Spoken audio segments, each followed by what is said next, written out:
Yu Qing felt a sudden surge of new power fill his body. His twin spirits leaping straight to top-tier spirits at once was largely thanks to the gifts from the two God Kings. More than that, his spirit ring configuration had been shaken to its roots. He had 6 black rings and 3 red rings. The 6th ring in particular, nourished by the God King's life origin, had its age leap to 80,000 years. He remembered another boon from the system. With a thought, a black crystal card pulsed into his hand, the Soul Ring age card he had received when Duanshin's favorability hit 90. Its effect was blunt but effective: increase the age of a chosen spirit ring by 20,000 years. Yu Qing's eyes flashed. Use the Soul Ring age card, raise the 6th ring, he ordered. The card dissolved into countless motes of light and poured a strange energy into him. The deep black 6th ring began to shift, its color changing violently until it settled into an intense, heart-stopping red. 5 black, 4 red. The new array of spirit rings revolved beneath his feet, exuding an oppressive power. The older age boosted the effect of his indestructible golden lotus leaf by 150% and made the spirit force in his body feel denser, as if it had been tempered through a dozen refiner's fires. In raw spirit quality, he could now confidently stand toe-to-toe with a level 97 Super Douluo. There was a price, of course. Each future level would require an accumulation of power more than 10 times that of a spirit master of the same level. He rubbed his chin, smiling without concern. Fortunately, the Tao companion system existed. Feeling invigorated, Yu Qing stretched, dressed, and opened the door. Time to put his culinary skills to work. To win a woman's heart, he told himself, one must first win her stomach. Especially when that woman was a Ru, a titled Douluo rabbit with brilliant red luck and terrifying strength. Her being Xiaowu's mother was an extra bonus. Medicinal cuisine was fiddly and demanding. The 70,000-year whale resin he was using as the main ingredient couldn't be tempered with ordinary flame. It required precise spirit fire control and dozens of rare herbs, exact timing, and careful heat modulation. It took him 2 full hours. By the time he returned carrying a fragrant, energy-steaming clay pot, he went to knock on Aru's door. After several knocks, the door creaked open. Aru looked dazed, her eyes restless. When she saw Yu Qing, she flushed red as if blood had come to her face. It's over, she thought in a panic. He must know. Why did I use mental force to peek last night? From afternoon until dawn? Humans are terrifying. And that sound. I have no face left to show anyone. You didn't sleep well last night? Yu Qing asked with an innocent air, pretending not to notice. Aru's face reddened further. No, I'm not used to beds in the human world, she stammered, forcing a casual expression. Her red ear tips betrayed her lie. Yu Qing smiled inwardly. With that obvious mental peeking, he would have noticed too, yet he chose not to call her out. You'll get used to it, he said kindly. What do you want? Aru blurted, eager to change the subject. To eat. I made the medicinal cuisine myself. Yu Qing held up the clay pot. No need, right? She reflexively tried to refuse. Being around Yu Qing always left her skittish, embarrassed, heart-racing, an odd sense of unease, but his tone had a gentle insistence she couldn't refuse. We're partners now. It's only natural to eat together. Besides, I spent 2 hours on this version. It's very beneficial for cultivation. Aru hesitated, tempted by the promise of cultivation benefit and a small, embarrassed hope. Okay then, she sighed. They returned to the room. Duanshin and Zirui were sitting in meditation, refining the yin-yang power from the previous night's dual cultivation. Their auras flickered with new strength. Aru noticed their power seemed significantly higher than before. Their auras are much stronger. They increased at least 1 level. Did they absorb a head spirit bone? She wondered. No, Yu Qing said, shaking his head. Then how? Aru pressed, baffled. Yu Qing only smiled mysteriously. That's a little secret between the 3 of us. I can't tell you yet. You said we were partners. Aru protested, curiosity winning out. Yu Qing leaned in with a teasing smile. You really want to know? He whispered, lowering his voice. I'm afraid you'd be embarrassed if I tell you. Aru's competitive spirit flared. She insisted, and Yu Qing obliged, mouthing the secret dual cultivation method close to her ear. Her face went crimson in an instant. Steam seemed to rise from her head. Impossible! How could there be such a shameless method? she gasped, equal parts shocked and mortified. Ask them later if you don't believe me, Yu Qing said with a grin, then pulled out a chair and invited her to sit. Seeing Aru flustered and reddening made him quietly pleased. She was undeniably adorable. Duanxin and Zirui opened their eyes after a while and smiled when they saw the food. They sat down awkwardly but quickly, eager to taste the medicinal cuisine. Aru watched them, radiant stronger, and then looked at Yu Qing with renewed suspicion of his indecent methods. A reckless thought crossed her mind for a moment. What if I tried that too? And she nearly choked on it. She lowered her head and ate in small, concentrated bites, too shy to meet any of their eyes. Duanxin and Zirui finished first and resumed refining the medicinal power they'd taken in. After Aru finished eating, a strange heat began to rise from her dantian and spread through her body. A primeval urge that had slept for countless years battered at her reason like an erupting volcano. Even with titled Douluo Cultivation, she barely kept it contained. Panic flashed across her face. "You drugged me?" she blurted, anger and betrayal mingling with humiliation. Yu Qing saw the accusation and quickly shook his head. "Don't overthink it. Calm your mind and guide the medicinal power like Duanxin and Zirui are doing. The more you resist, the more the energy will rebound. This is a normal reaction." Although skeptical, Aru couldn't bear the heat. She followed his instructions, focusing and channeling the burning medicinal power into circulation. Slowly, the scorching heat transformed into pure magnetic energy that fused into her limbs and bones. The level 92 bottleneck that had stalled for so long exploded open. Her spirit power surged like a floodgate thrown wide. When she finally opened her eyes, the astonishment on her face was unmistakable. "Level 93! I'm level 93! Yu Qing, what exactly is this? It can actually raise a titled Douluo by a full level." Yu Qing smiled with pride. "It's my exclusive 10 complete great nourishment meal, my special recipe. The first consumption has the most dramatic effect, significantly boosting spirit power and strengthening the body. The effect won't be as extreme next time, but it's excellent for consolidating the foundation and nurturing origin." Shame flushed Aru. She stood, bowed deeply, and said, "I'm sorry, Yu Qing. I misunderstood you. Thank you." "It's fine. The side effects are easy to misread," he said, waving it off. For a spirit beast like Aru, sharing a cultivation-boosting treasure with a member of the opposite sex was one of the most sincere courtship signals. She looked at him with watery eyes and, voice soft as a whisper, asked in a mix of shyness and hope, "Yu Qing, you're so good to me, giving me something so precious. Do you have other feelings for me?" Yu Qing met her gentle, expectant look and answered plainly, "Yes, I do have feelings, but only if you're willing." Her heart skipped. She wasn't repelled, her face only flushed deeper as she nodded. Yu Qing's strength, tenderness, and generosity had won her over. Thoughts of Xiaowu and her late father were complicated, but not enough to stop her now. When Duanxin and Zirui finished their refinement, they joined them at the table. Yu Qing gathered the three women to discuss plans. Zirui spoke first, serious and determined. "Husband, I want to return to my family as soon as possible so we can officially marry. I want to be your lawful wife." "Me too," Duanxin added, eyes bright with hope. Yu Qing considered, then nodded. "Okay, we'll go to your families first and hold the weddings. I'll give you a proper ceremony and status." Overjoyed, both women thanked him. Then Zirui bit her lip and said, "Husband, after we marry, I want to give the entire Z family to you as dowry. Please accept it." Duanxin echoed the sentiment instantly. "And my Duan family as well. Please accept it, husband." Yu Qing half laughed and half groaned at their eagerness. Still, integrating the two families would help his plans. He paused, then asked, "I can accept, but will your clansmen agree?"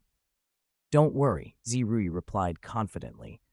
"We're both the designated heirs of our families. With our increased strength, our voices carry weight. Besides, you're a titled Douluo. No one would refuse." Duanxin nodded in agreement. Yu Qing made his decision. "I can accept. If I take over, there will be integration and reorganization. The Z and Duan families will be merged into a new entity. Are you both willing to let that happen?" "Yes," they answered together, without hesitation. Looking at their determined faces, warmth spread through Yu Qing's chest. "Good. Then we'll set off tomorrow," he said. 22. Blood-burning meditation method. Since Duanxin and Zirui hadn't fully recovered from the previous night's intense cultivation, Yu Qing waved his hand and decided, let's rest another day and set off tomorrow. The two women had no objections and nodded. Yu Qing asked where the Duan and Zi families were located and learned that, to obtain Duanxin's fifth spirit ring, they had actually migrated across more than half the Heaven Do Empire, spending half a year to reach the outskirts of the Star Do Great Forest. That far? Yu Qing's lips twitched. He didn't want to lead three women on such a long trek on foot. Looks like I'll have to buy some transportation. You two rest. Aru and I will go out to get supplies and pick up a carriage. He turned to Oro, who was curious about the new world, and the two left the inn. After asking around, they found the town's largest carriage dealership. The owner was a jolly, balding middle-aged man with a gift for sales. When he saw customers, he burst into a pitch. Sir, look at this one. Built from 10-year-old spirit-sinking wood, sturdy and durable. Pair it with this scaled horn horse, half-spirit beast bloodline. 100 miles a day is no problem. And this model, huge interior, excellent soundproofing, luxurious finish, top-tier suspension for a comfortable ride. Yu Qing almost laughed at the salesman's enthusiasm.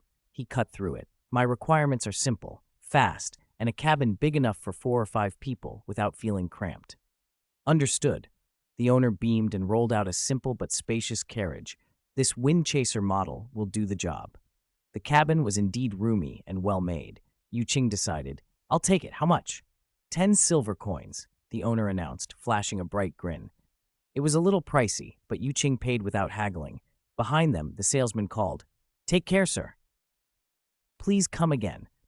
On the walk back, Aru wandered from stall to stall, far more relaxed than the previous day. Everything in the human market fascinated her, especially anything rabbit-themed, rabbit ear hairpins, rabbit-shaped sugar figurines, plush rabbits. She bought a pile of trinkets like an excited child. Yu Qing followed and paid. Altogether, it cost 2 silver. Seeing her happy was worth it. Back at the inn, they parked the carriage and returned to the room. Duanxin and Zirui were mid-meditation when they entered. Yu Qing studied them and couldn't help frown. Their method was the kind of common, low-efficiency technique found all over the continent. Their cultivation speed was slower than a single round of high-efficiency dual cultivation. He resolved, I need to teach them the blood-burning meditation method as soon as possible. This turtle-paste cultivation was a waste of life. When the two women finished meditating and opened their eyes, they brightened at the sight of Yu Qing and Aru. Aru stepped forward and offered the rabbit hairpins, sugar figurines, and plushies with a smile. Gifts for you. I hope you like them. Duanxin blinked, then accepted them happily. Though inexpensive, they were clearly chosen with care. Thank you, Sister Aru. I love them. Zirui smiled as she took hers. Thank you, Sister Aru. Next time, you must accept my return gift. Aru nodded, delighted. The three of them chattered away. Jewelry styles, snack flavors, memories from the Star Do Great Forest. Yu Qing watched the easy, warm scene from the side, smiling. The conversation lasted most of the day. In the afternoon, Yu Qing cooked again. Compared to the medicinal meal in the morning, this spread focused on flavor. The three women tucked in without pretension, eating like it was their last meal. Half the dishes vanished between them, the rest finished by Yu Qing. Afterward, the 4 of them leaned back, belching in contentment. Husband, your cooking beats the chefs in the capital. Duanxin praised, rubbing her belly.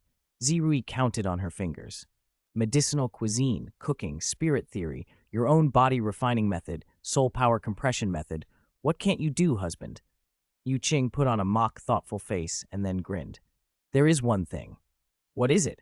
All 3 asked in unison. Give birth. He said it solemnly. They froze for half a beat, then burst into laughter. Duanxin blushed and murmured, If husband wants children, anytime. Zirui's eyes were soft and tender, and Aru dropped her head, ears reddening, pretending to study the floor. Yu Qing cleared his throat and added, Let nature take its course. For a titled Douluo, having offspring is far harder than for ordinary people. The stronger and higher the existence, the lower the chance of producing offspring, unless one were an extraordinary case like Bibi Dong, a thought he kept to himself. The 2 women let the topic rest. Duanxin asked, curious, Husband, you have such deep research across so many fields. Why haven't we heard of you on the continent before? Zirui added, Yeah, that Grandmaster Yu. Just by publishing the 10 core competencies of spirits, he became famous. People revere him as a theoretical master. When Yu Qing heard the name Yu Xiaogong, a trace of disdain crossed his face. He couldn't break through past level 30 in his whole life. He only stitched together predecessors, experiences, and spirit hall data and called it core theory. That Grandmaster title is laughable. What I pursue isn't empty fame, but methods that actually break limits and increase power. Being strong myself proves my theories aren't hot air. He spoke with the steadiness of someone who had endured trials. Before he gained the dual cultivation system, he had spent 20 years studying spirits and pharmacology, creating his own techniques without respite. Yu Xiaogang, backed by the databases of the Blue Lightning Tyrant Dragon Sect and Spirit Hall, had never broken his personal shackles. Their goals were fundamentally different. One genuinely sought strength, the other sought a reputation. Will you publish your theories someday? Duanjin asked. Of course. Yu Qing lifted his chin. Before, when I was weak, I had to hide. Now that I'm a titled Douluo, it's time the world learned who the real Grandmaster is. I believe you'll be famous across the continent, Zirui said with conviction. Yu Qing smiled, stood, and walked in front of them. There's no rush for fame, he said earnestly. First, I need to increase your strength. I'm going to teach you the blood-burning meditation method I created. He reached out and tapped his index fingers lightly on Duanxin and Zirui's foreheads. Relax your minds and receive the information. A flood of data poured into their heads, chanting sequences, energy circulation routes, breathing patterns, precautions. An information tide so enormous it made both women frown. The transmission lasted 3 full minutes. When it ended, their heads felt slightly swollen and dizzy as they adjusted. As they sifted through the implanted knowledge, surprised smiles broke across their faces. This blood-burning meditation method far surpassed their family's common techniques. It dramatically accelerated spirit power cultivation and simultaneously tempered the body. As for side effects, they chose to ignore them. Whatever their husband offered had to be the best. After all, he'd solved the instability that followed their previous dual cultivation, so they trusted him absolutely. Cultivate with confidence. Don't worry about side effects. Your husband is here, Yu Qing said, and his assurance erased their last doubts. They couldn't wait to try it. Yu Qing expected it would take days to grasp the basics, but that very night both women changed.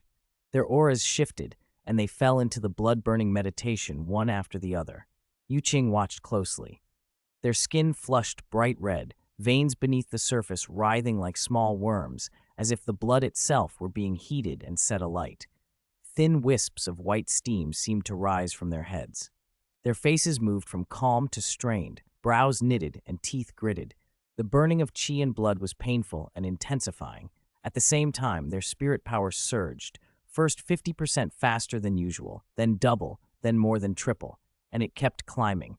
10 minutes, 15, 18, 19. At the 19th minute, both women trembled at once and suddenly snapped awake, leaving the meditative state. It hurts so much. Duanxin gasped, curling in on herself as if she had been tortured. Zirui was much the same, beads of sweat dotting her brow. Why does it hurt more now that it's over? It feels like my blood is still burning.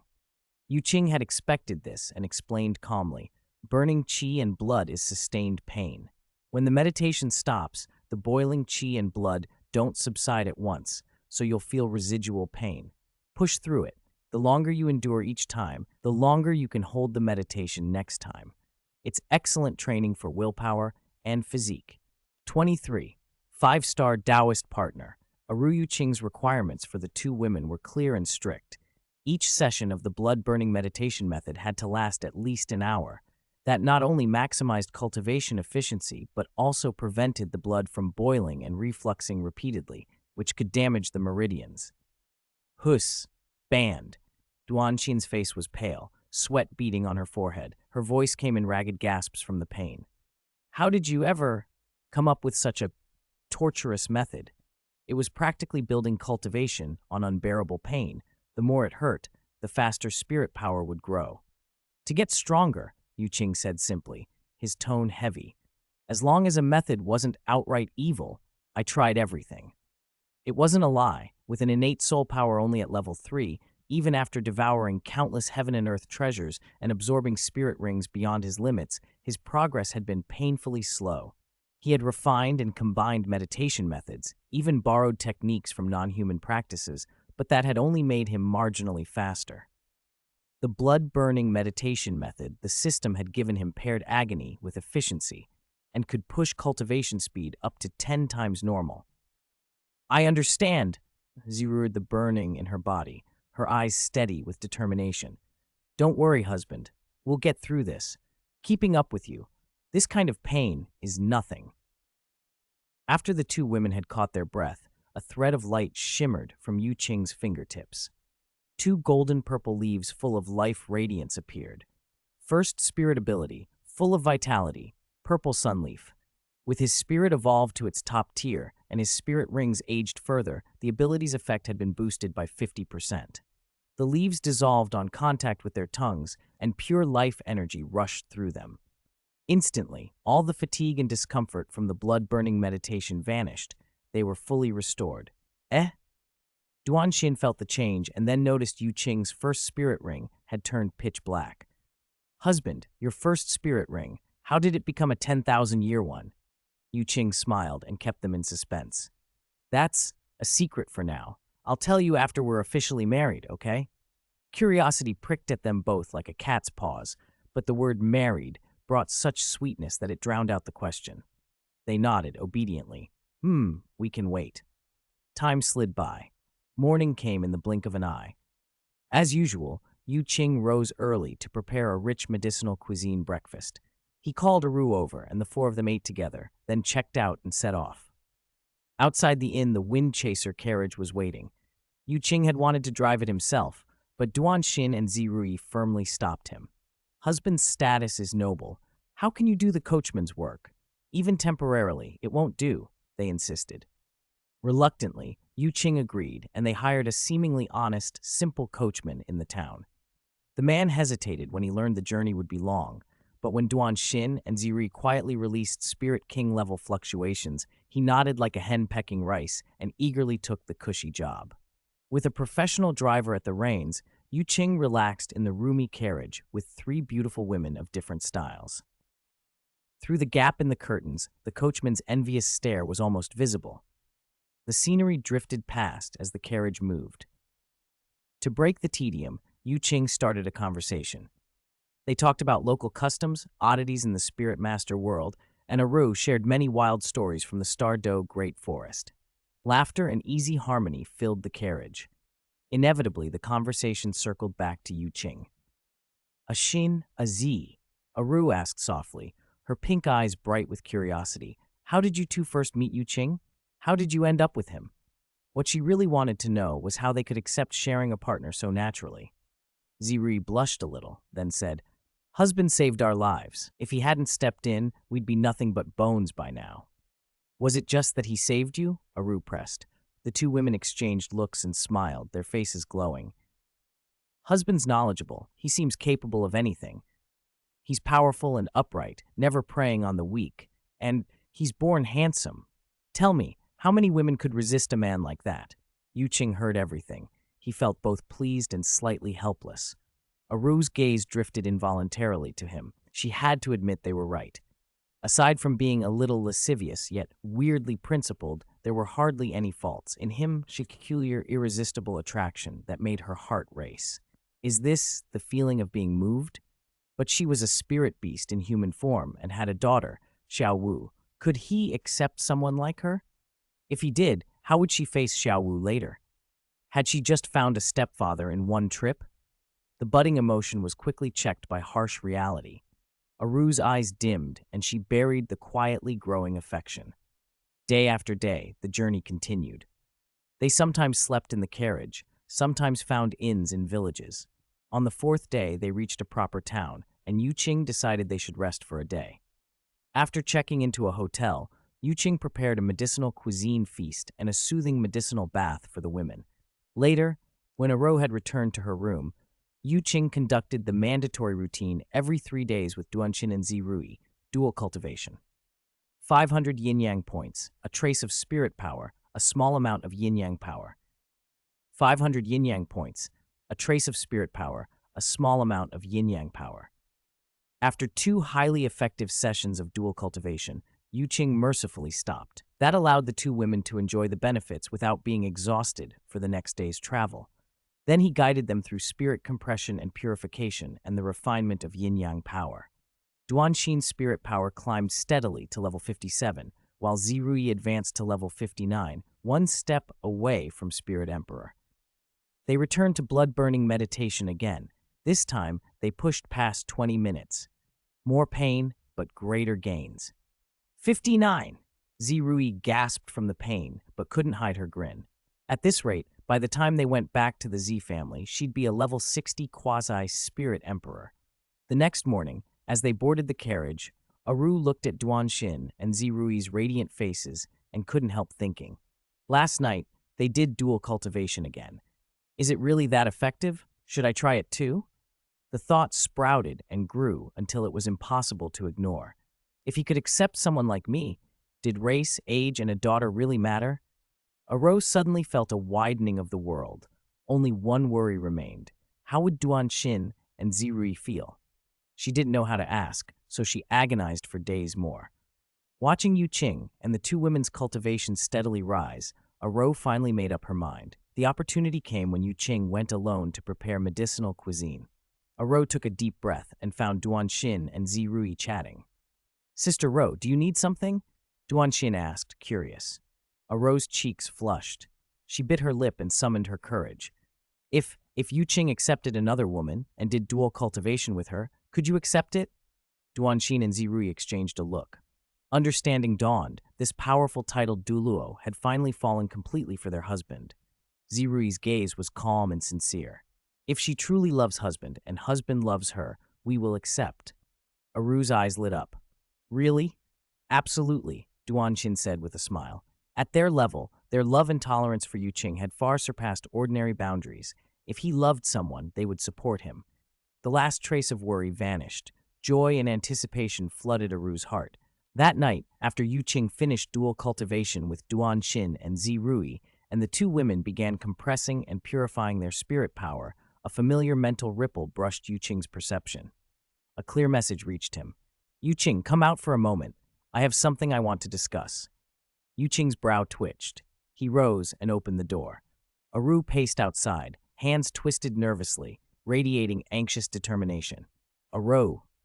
Yu Qing's voice softened. "What's wrong? Tell me." "Hey, Yu Qing." Aru looked up, her eyes flickered with decisive resolve. She reached out, gripped Yu Qing's wrist, and shifted her spirit power. The next instant, they both appeared in her room. Teleportation. She inhaled as if gathering all her courage and looked at him with grave pink eyes. "Yu Qing, you like me, don't you?" "I do," Yu Qing answered without hesitation, direct and steady. Then, Aru's voice trembled. "Can you be my companion?" He was silent for a beat. Just as the light in her eyes began to dim, he spoke, steady and solemn. "I am willing, but Aru, you must understand I also deeply love Duanxin and Zirui. I will never abandon them. Are you willing to share me with them?" The light in Aru's eyes flared even brighter. She nodded vigorously, her voice certain. "As long as you like me and treat me sincerely, I will accept them. As long as I can be by your side." He stepped forward and drew her into his arms. His low voice whispered in her ear, "Aru, from this day forward, you are my woman. I will protect you in this life. No one will be allowed to harm you unless I die." The solemn vow made Aru's heart shake. Happiness and safety washed over her. She clung to him, voice thick with emotion. "A Qing, meeting you is the greatest fortune of my life." Yu Qing stroked her long, smooth hair. "Meeting Aru is my blessing too." Aru looked up, eyes shining with inseparable affection. Mustering one last bit of courage, her voice small but clear, she asked, "A Qing, let's do dual cultivation?" Yu Qing smiled at her shy bravery, but shook his head. "Not yet. First, we have to complete a small ceremony." "A ceremony?" Aru blinked, puzzled. Yu Qing released her and opened his palm. A phantom scroll of pure golden light manifested above it. On the scroll, black and white yin-yang fish swam slowly, radiating a profound aura. "Drop a drop of your blood onto this scroll," he instructed, and with a teasing prod, he scraped her slender nose. "Once the ceremony is complete, we can truly begin dual cultivation." Aru didn't hesitate. Using spirit power, she drew a drop of dark red blood from her fingertip and let it fall onto the golden scroll. The moment the blood merged with the light, a brilliant flare burst forth. Ding! Congratulations to the host for successfully signing a contract with the 5-star Dao companion Aru. Rewards: First Encounter Treasure Chest X1, 5-star Dao Companion Exclusive Treasure Chest X1, plus 5,000 yin-yang points. 24. Awful Wife Aru, a terrifying reward. When the system's notification chimed inside his mind, Qing froze for a moment before the meaning clicked into place. Aru, an adult 100,000-year spirit beast in human form, bearing the power of a titled Douluo, was truly worthy of being rated a 5-star Dao companion. Holding the bewitching beauty in his arms, her eyes all soft allure, Qing felt his desire flare.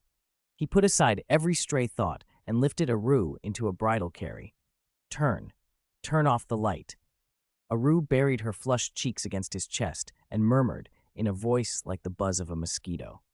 "No," Qing said with a sly smile and a firmness that brooked no argument. "I want to look at you properly." 3,000 words of indescribable content omitted here. Half an hour later, the system dinged again. 2,000 yin-yang points. One session of dual cultivation had yielded 4 times the yin-yang points he had gotten from Duanshin and Zirui combined. Though Qing wanted more, he was hungry to unravel all the mysteries a 5-star Dao companion held. He forced himself to think of tomorrow's travel. He reached out and pinched Aru's still flushed cheek, laughing. "Aru, you really are beautiful. If we didn't have to leave tomorrow, I'd have to fight you for another 300 rounds. A Qing. Aru hid her face in embarrassment, the afterglow of pleasure still vivid in her mind. She kept her hands over her face, afraid to meet Qing's burning gaze. Compared to Duanshin and Zirui, Aru's chest might be slightly smaller, but her proportions were perfect. Slender waist, long jade legs, an arresting beauty like heavy fruit on a fragile branch. What astonished Qing most was that Aru, Xiaowu's mother, was still a virgin. He later learned why. When a spirit beast transforms into human form, it completely discards its beast body and reshapes itself into an initial, flawless human state. To keep himself from losing control again, Qing closed his eyes and summoned Aru's Dao Companion panel with a thought. Dao Companion, age 5000 Mel age, spirit, soft bones demon rabbit, spirit power rank level 95, unstable spirit power, spirit ring configuration, yellow, yellow, purple, purple, black, black, black, black. Charm, 96, soft and enchanting to the bone, evokes pity. Innate soul power, 10, innate full spirit power. Comprehensive star rank, affection level, 70, affection secretly growing, dependency beginning. Tsk, Qing murmured approvingly. The panel absolutely lived up to the 5-star rating. Closing it, he began to tally the gains from this session. The spirit power increase from dual cultivating with a 5-star Dao companion was enormous, roughly equivalent to at least 1.5 levels, for example, pushing someone from level 96 to mid-level 97. Because the spirit power was so unstable, after compressing and purifying it, the stable increase would likely be only about half a level at level 96. Even so, that was astonishing progress. What mattered even more was the yin-yang power. This session had produced more than 3 times the total gain he had obtained from Duanshin and Zirui.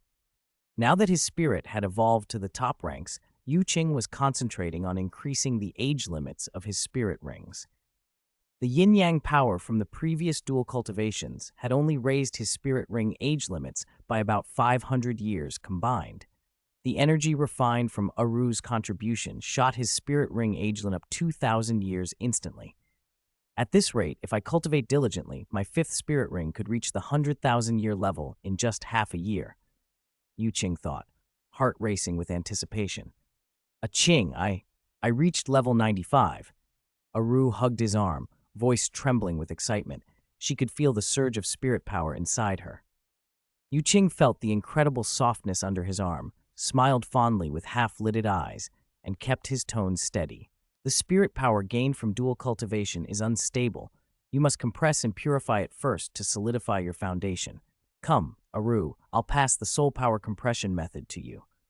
With his mental force, he transmitted the complete method into Aru's mind.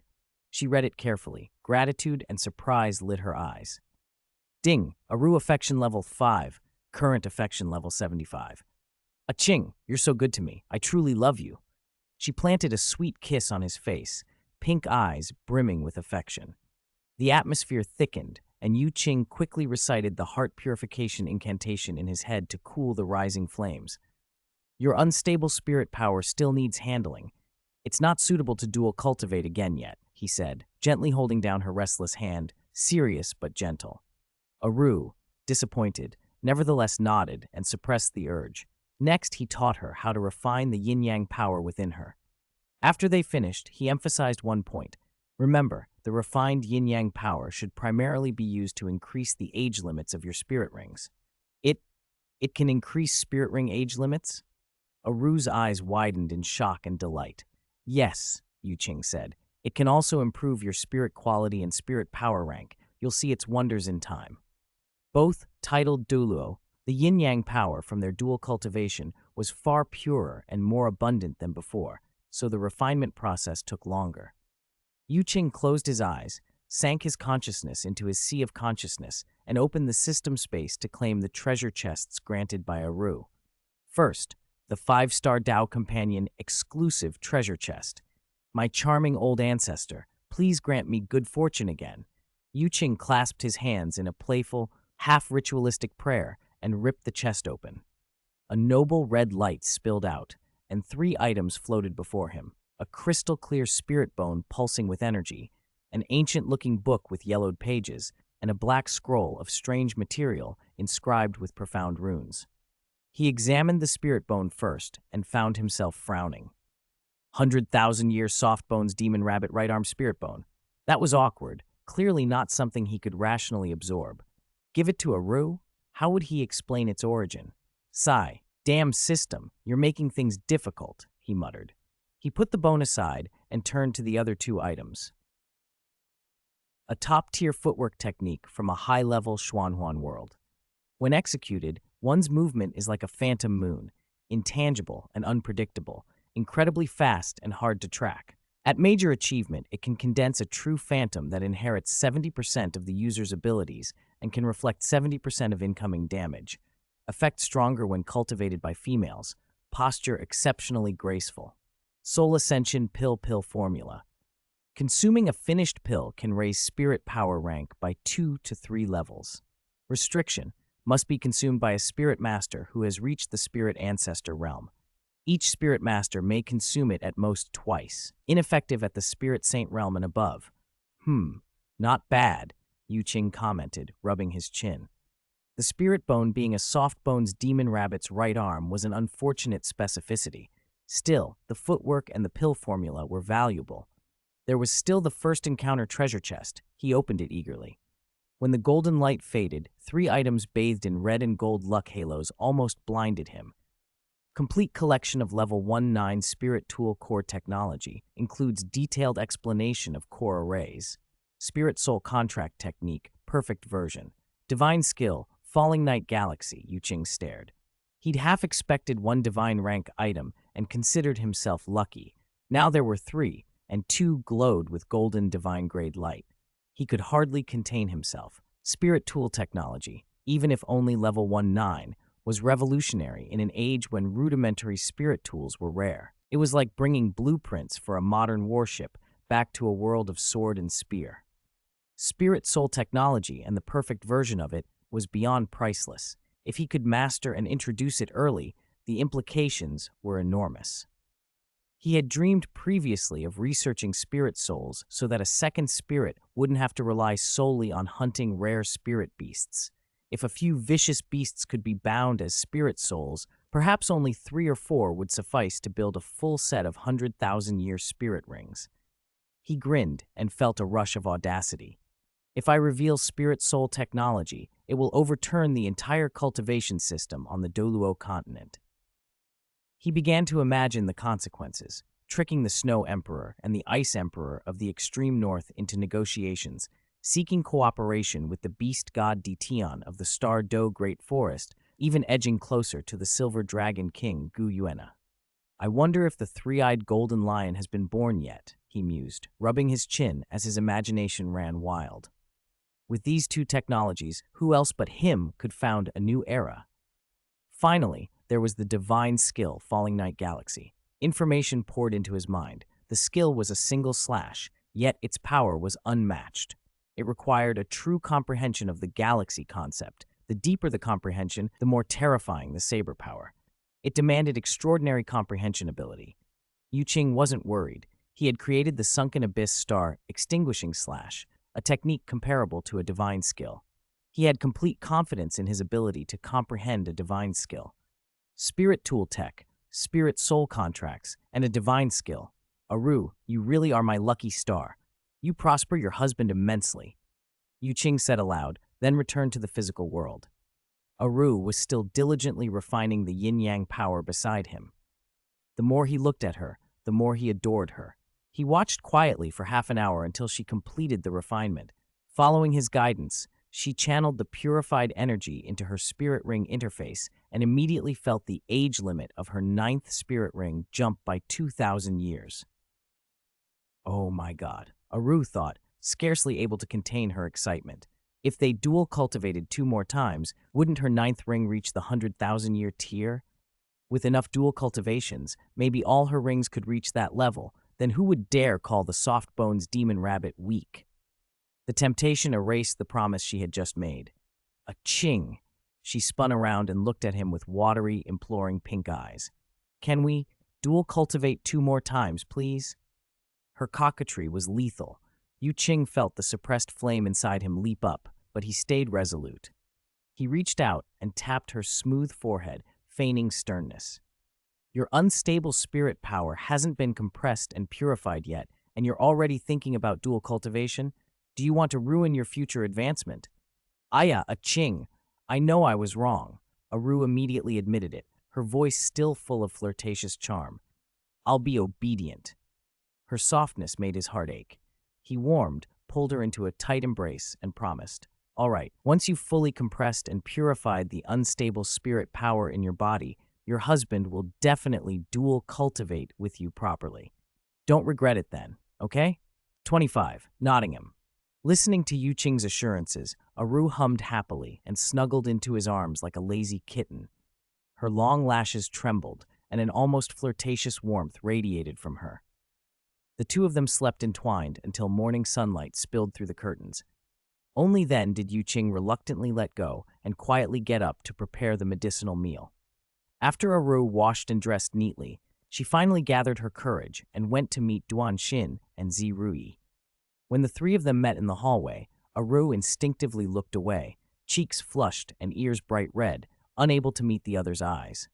Duan Xin and Zirui exchanged a glance. The new, different aura about Aru and the fact that Yu Qing hadn't returned all night told them everything.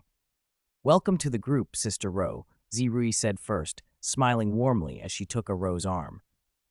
We've known for a while that husband had his eye on you, Duan Xin chimed in with a mischievous blink. I just didn't expect him to succeed so fast. Aru felt both touched and embarrassed. She had feared rejection, but hadn't expected them to accept her so readily. I'm sorry, Sister Ro? Zirui squeezed her hand, sincere. We're family now. There's no need to apologize. Aru nodded, tears of emotion threatening to spill. From now on, we're good sisters. If anyone dares to bully you, I'll be the first to stand up for you. Great. Now we've got 2 titled Douluo backing us up. Duan Xin crowed, jumping with delight and easing the atmosphere completely. Soon the conversation slid to topics not suitable for children. Pressured by Duan Xin, Aru reddened and recounted last night's events. The 3 of them grew more animated, the conversation growing so bold it would have made any passing man blush. When Yu Qing came back and carrying the medicinal dish, they all straightened up and immediately switched to talking seriously about spirit theory. Their change in tone was so sudden it left him momentarily stunned. You knew about last night? Yu Qing set the tray down and scratched the back of his head awkwardly. Duan Xin folded her arms and snorted. Humph. And what does husband think? Yu Qing adopted the most humbly repentant posture he could. I was wrong. Zirui sighed, helpless. We don't mind you being with Sister Ru, but you should have told us beforehand. I promise, Yu Qing said at once, putting up his hand. From now on, I'll ask for permission before I do anything. What? Duan Qin's eyes widened. Does husband mean that the three of us aren't enough and you want more? Aru's expression sharpened. The three women's gazes pierced Yu Qing like blades. Still, as honest as ever, he nodded firmly. That's right, I just like pretty girls.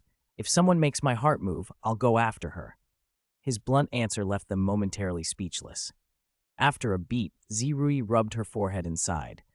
Fine, husband can do as he pleases, but you must get our consent before engaging in dual cultivation. Otherwise, you bear the consequences. Yu Qing felt as if he'd been granted an enormous pardon and nodded repeatedly. Don't worry, I'll ask for permission in the future. Relieved, he secretly breathed easier. Fortunately, the three women's favorability toward him was high. Otherwise, today's hurdle might have been difficult to clear. After breakfast, they set off again. The following days were busy and regimented. Aru focused on compressing and purifying her surging spirit power. Duan Xin and Zirui concentrated on the blood-burning meditation method. All three continued to study the Thousand Refinement Method.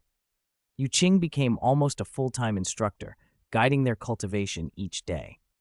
As for the coachman, under the constant pressure of Yu Qing's mental force, his mind retained only the single thought of drive the carriage, and he failed to notice anything unusual happening inside. It took Aru 8 full days to compress and purify her unstable spirit power. Although her rank dropped from 95 to 94, her foundation became far more solid. That a single session of dual cultivation could cause a titled Douluo to advance an entire rank. If that got out, it would shock the whole Spirit Master world. Tsk. With Yu Qing's dual cultivation method, we're practically invincible. Aru cried, pink eyes flashing with excitement. Only the first time has such an exaggerated effect, Duan Xin reminded her. Every time after that, it's only about 1/10 as effective. That's still amazing, Aru waved off. So, do you want to do it together next time? Duan Xin blinked and smiled slyly. You. Aru's face flushed scarlet, and she shot the teasing sister an embarrassed glare. I don't want to. That sort of shameful thing, I couldn't. Sister Xin. Zirui cast Duan Xin a reproachful look, and Duan Xin stuck out her tongue and stopped teasing. Yu Qing glanced up at the sky and pretended not to have heard, playing the innocent bystander. Boss, ahead is Fasinuo province of the Heaven Do Empire. Do you want to stop at Nuoding City for a rest? The coachman called from outside, breaking the delicate moment. Nuoding City? Yu Qing's eyes lit up.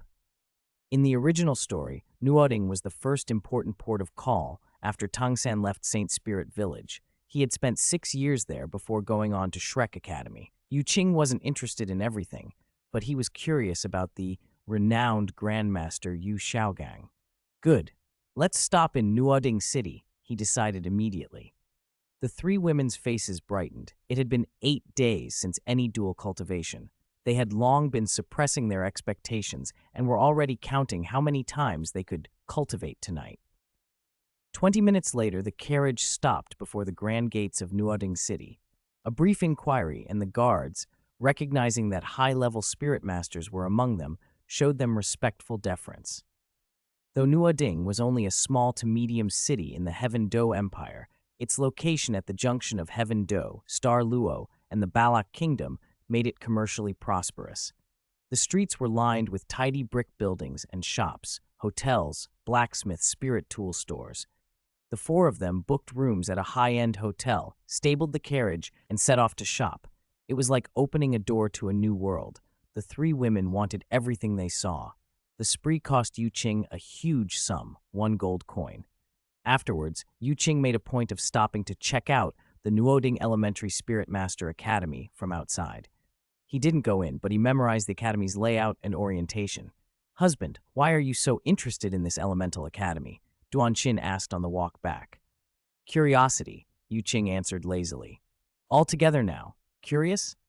The three women exchanged puzzled looks. I want to see what's so special about an academy that could make Grandmaster Yu Xiaogang stay here, Yu Qing said. a playful smile tugging at his lips. Yu Xiaogang? The theoretician who published the 10 core competencies of spirits? Zirui's eyes widened. He's here? Yu Qing stretched and then shifted topics. All right, enough wandering. Time to go back and cultivate. They all hurried back to the hotel. The four of them still booked 2 suites opposite each other to make visiting easy. Qing, remember to come find me after you finish cultivating, Aru said, cheeks flushed, then ducked into her room. Duanxin and Zirui smiled and pulled Yu Qing into their suite, one on each side. The night was long, and sleep was the last thing on their minds. 4 hearty sessions of cultivation followed, earning plus 500 yin-yang points each. Yu Qing was cheerfully ejected from the room at 1 in the morning. By agreement, it was time to favor Aru. The second session lasted until 4 or 5 in the morning. By dawn, the 4 had finished refining yin-yang power and wore satisfied smiles, their gains substantial. Yu Qing decided to stay in Nuoding City for 3 more days. After a sumptuous breakfast on the first of those days, he went alone to a drink shop across from the Nuoding Elementary Spirit Master Academy. He ordered fresh juice and leisurely watched the students and teachers coming and going, searching for the figure of that grandmaster. Yu Xiaogang, oh Yu Xiaogang, let's see what kind of genius you really are, Yu Qing murmured, taking a sip, a playful light in his eyes. Yu Qing lounged in a tea shop, his mental force spreading quietly like an invisible tide and enveloping the entire Nuoding Elementary Spirit Master Academy. Like a precision scanner, he sifted everyone who came and went, searching for that familiar yet unfamiliar figure from his memories. At the same time, he got a clear picture of the Academy's strength. Over 500 students, though more than 90% clustered around rank 10. Those above rank 20 were mostly teachers. There were fewer than 3 spirit elders and only 1 spirit ancestor, a typical elementary academy. After a long watch, most of the traffic turned out to be immature students. Yu Qing narrowed his focus and filtered specifically for any Grandmaster-level presences. In his mental map, the campus rearranged into a 3-dimensional schematic: classrooms, canteen, playground, dormitories. He excluded irrelevant zones one by one. Finally, his awareness locked on to a secluded corner of the library where a man with spirit power around rank 25 sat alone. His appearance recalled the young Yu Xiaogang from some old tale. Handsome in outline, but long, greasy bangs shadowed his brow and eyes, and he carried an air of heavy gloom and decay, as if all passion had left him. Looks like the cousin incident hit him hard. Yu Qing tapped his fingers on the table, left payment for his drink, and stood.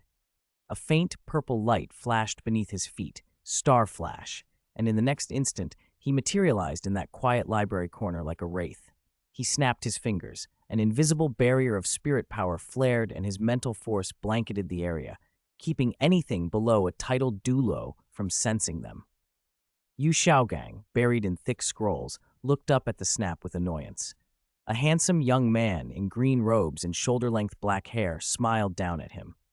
Those deep black eyes seemed to peer right through a person, making Yu Xiaogang inexplicably uncomfortable. "Who are you?" he asked, brow knitting, wary and irritated. "I've long admired Grandmaster Yu," Yu Qing said smoothly. "I happened to be passing by and wanted to meet you." "How did you know I was here?" Yu Xiaogang's confusion deepened. After leaving the Golden Triangle, he had lived in seclusion and rarely showed himself. How had this man found him? Heaven's secrets are not all for revealing. Yu Qing smiled and sat across from him. Yu Xiaogang's frown deepened. "What exactly do you want?" Yu Qing leaned forward, his gaze calm and analytical. "I once read your work, The 10 Core Competencies of Spirits. As a fellow student of spirit theory, I must say, I'm disappointed." "What?" Yu Xiaogang sprang up as if stung, his voice sharp. "Who are you to criticize my theory? You don't understand a thing." Yu Qing remained composed. "Your 10 core competencies is largely common knowledge in the Spirit Master world. Many of your arguments are imprecise. Take your limit on spirit ring absorption. Can the physical foundation, spirit quality, and auxiliary nurture of a commoner Spirit Master be equated with a disciple carefully raised by a great sect? How can you generalize limits like that? Or your line on plant system spirits absorbing animal system rings. You merely said it's possible, but never explored why few try it.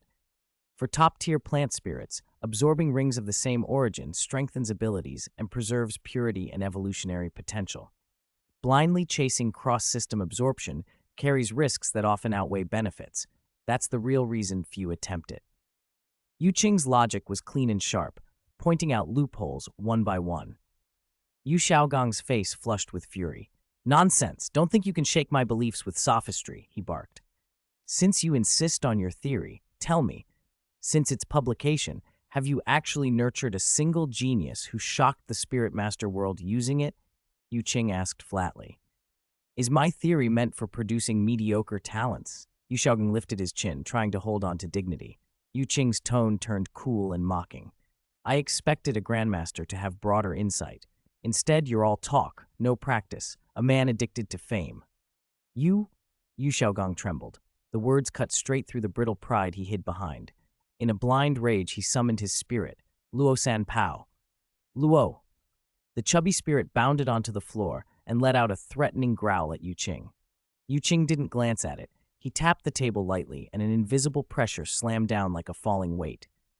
Yu Xiaogang's limbs grew heavy as if a mountain pressed on him. His knees nearly buckled. Luo San Pao whimpered, cowering behind him. Who are you?" Yu Xiaogang roared, voice shaking. "You claim to study theory. What have you published? Have you practiced it? Have you succeeded?" Yu Qing withdrew the pressure and, unhurried, produced a slightly worn certificate from his robe and pushed it forward. "My research explores spirit evolution and breaking the shackles of innate soul power. Guess whether I succeeded." "Impossible," Yu Xiaogang snapped without looking. "Innate soul power is heaven-appointed. It can't be changed by acquired means. That's an iron law." Yu Qing tapped the certificate.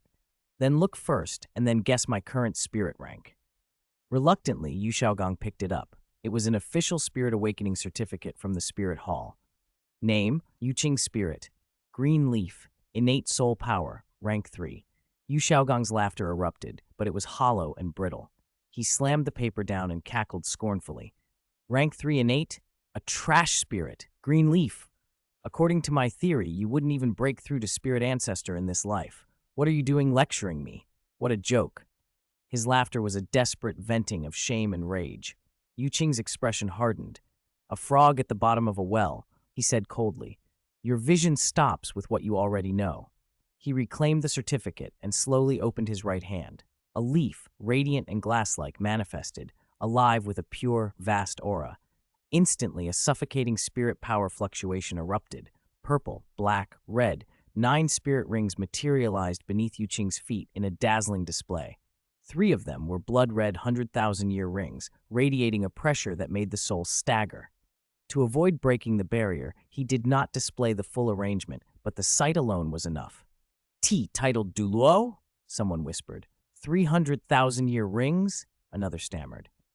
Yu Xiaogang's mockery froze on his face and dissolved into horror and disbelief. His legs gave out. He collapsed with a thud, eyes wide and unseeing as his worldview shattered. The image of those spirit rings hammered down like a verdict. "This is the gap between you and me," Yu Qing said calmly, the power behind his words undeniable. "I used the theory I researched to evolve my spirit, to absorb rings beyond perceived limits, and I became a titled Douluo. And you, Yu Xiaogang, are nothing but a frog, trapped by self-delusion, afraid to practice, content with empty words." As he finished, Yu Qing's figure faded away like a scatter of starlight, as if he had never been there.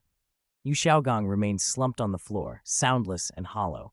For a long time, a desolate, crazed laugh echoed in the library corner. "Trash. I am trash. My spirit is trash. My cultivation is trash. Even the theory is wrong. Ha ha! Bibi Dong was right to leave me," he muttered to himself, voice thin and broken. The once gloomy man seemed to age years in moments. Gray streaks appeared at his temples almost visibly. He had broken against the hard fact of reality. Yu Qing, unaware of the ruin he left behind, returned to the hotel, where 3 women of different styles clustered around him at once. Husband, did you see Yu Xiaogang? Is he really that formidable?" Duanxin hooked her arm through his, bright with curiosity. Yu Qing sighed and waved his hand.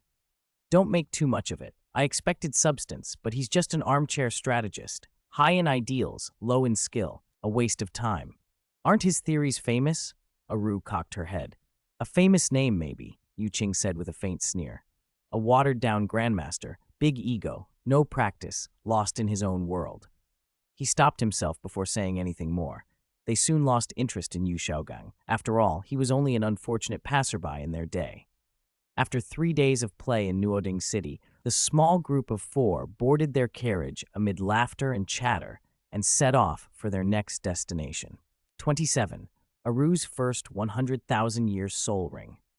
After entering Fasinuo province, Yu Qing finally understood why it was known as the poorest province in the Heaven Do Empire.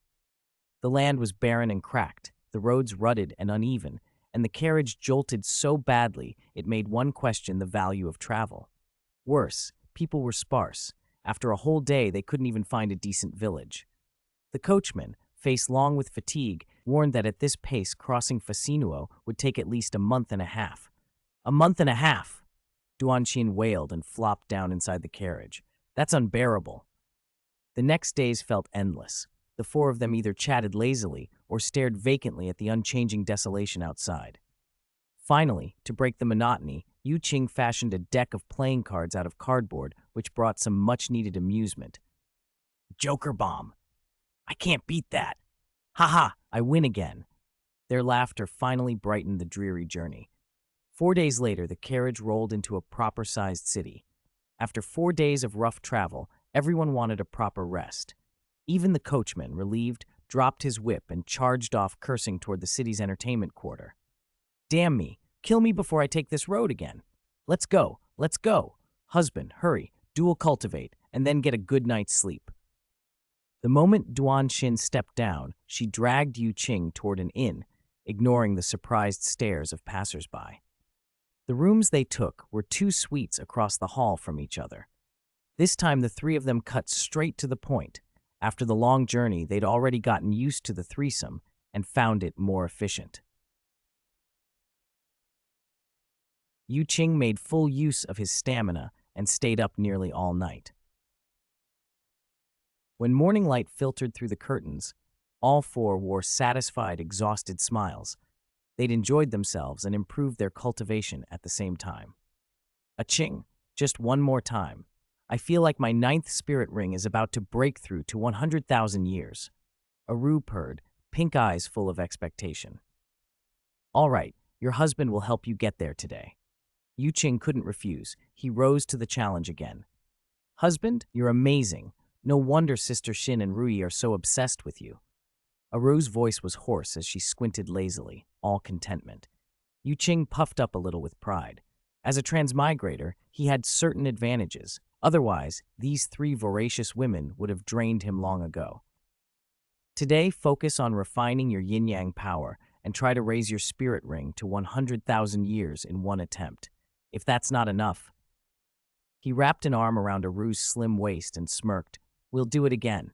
Aru's body trembled at the reminder of last night's ferocity, but the lure of 100,000-year spirit ring was too strong. Blushing, she bit her lip and nodded, determined. Oh, okay. I'll do my best to succeed in one try. Seeing her adorable, risk-taking expression, Yu Qing kissed her. I wish you success. That evening, Yu Qing prepared an elaborate medicinal meal. Duanxin and Zirui arrived first, eager to eat. Huh? Where's Sister Ru? Duanxin asked between bites. She's still refining her yin-yang power and can't come yet, Yu Qing explained. Oh. Duanxin nodded, then her gossiping soul flared. How many times did you cultivate last night? 7 or 8 times, Yu Qing said casually. Both women made a sharp, impressed sound. As expected of a titled Douluo, his endurance was terrifying. Husband, didn't you say twice every 3 days is best? How come you? Zirui asked, puzzled. Aro wanted to raise her 9th ring to 100,000 years in one go, so she applied for some extra sessions, Yu Qing admitted. A flash of envy crossed Duanxin's face. Husband, we want to increase our spirit ring age too. Yu Qing scratched her head and patiently explained. Aro's situation is special. She's a soul beast in human form and a titled Douluo. Raising her spirit ring age benefits her the most. For you two, I recommend waiting until you each get your first 100,000-year spirit ring. Also, the quality of your martial souls isn't top tier yet. Getting distracted now isn't wise. His reasoning satisfied them, and they shelved the idea. Just then a pink figure burst in, eyes shining. A Qing! I did it! My 9th spirit ring is 100,000 years. Aru threw her arms around Yu Qing like a child with candy. She released her spirit rings, 2 yellow, 2 purple, 4 black, and a bright blood-red ring. The crimson glow bathed the whole room. That's wonderful, Yu Qing said sincerely. Any changes to your 9th soul skill? Before I only had Moon Haze Descent. Now I have 2 skills, and Moon Haze Descent doubled in power. Aru said excitedly. The second is called Heavenly Net Illusory Moon. It's an area attack that covers hundreds of meters. Its power is half of Moon Haze Descent, but it reduces enemy speed by 30%.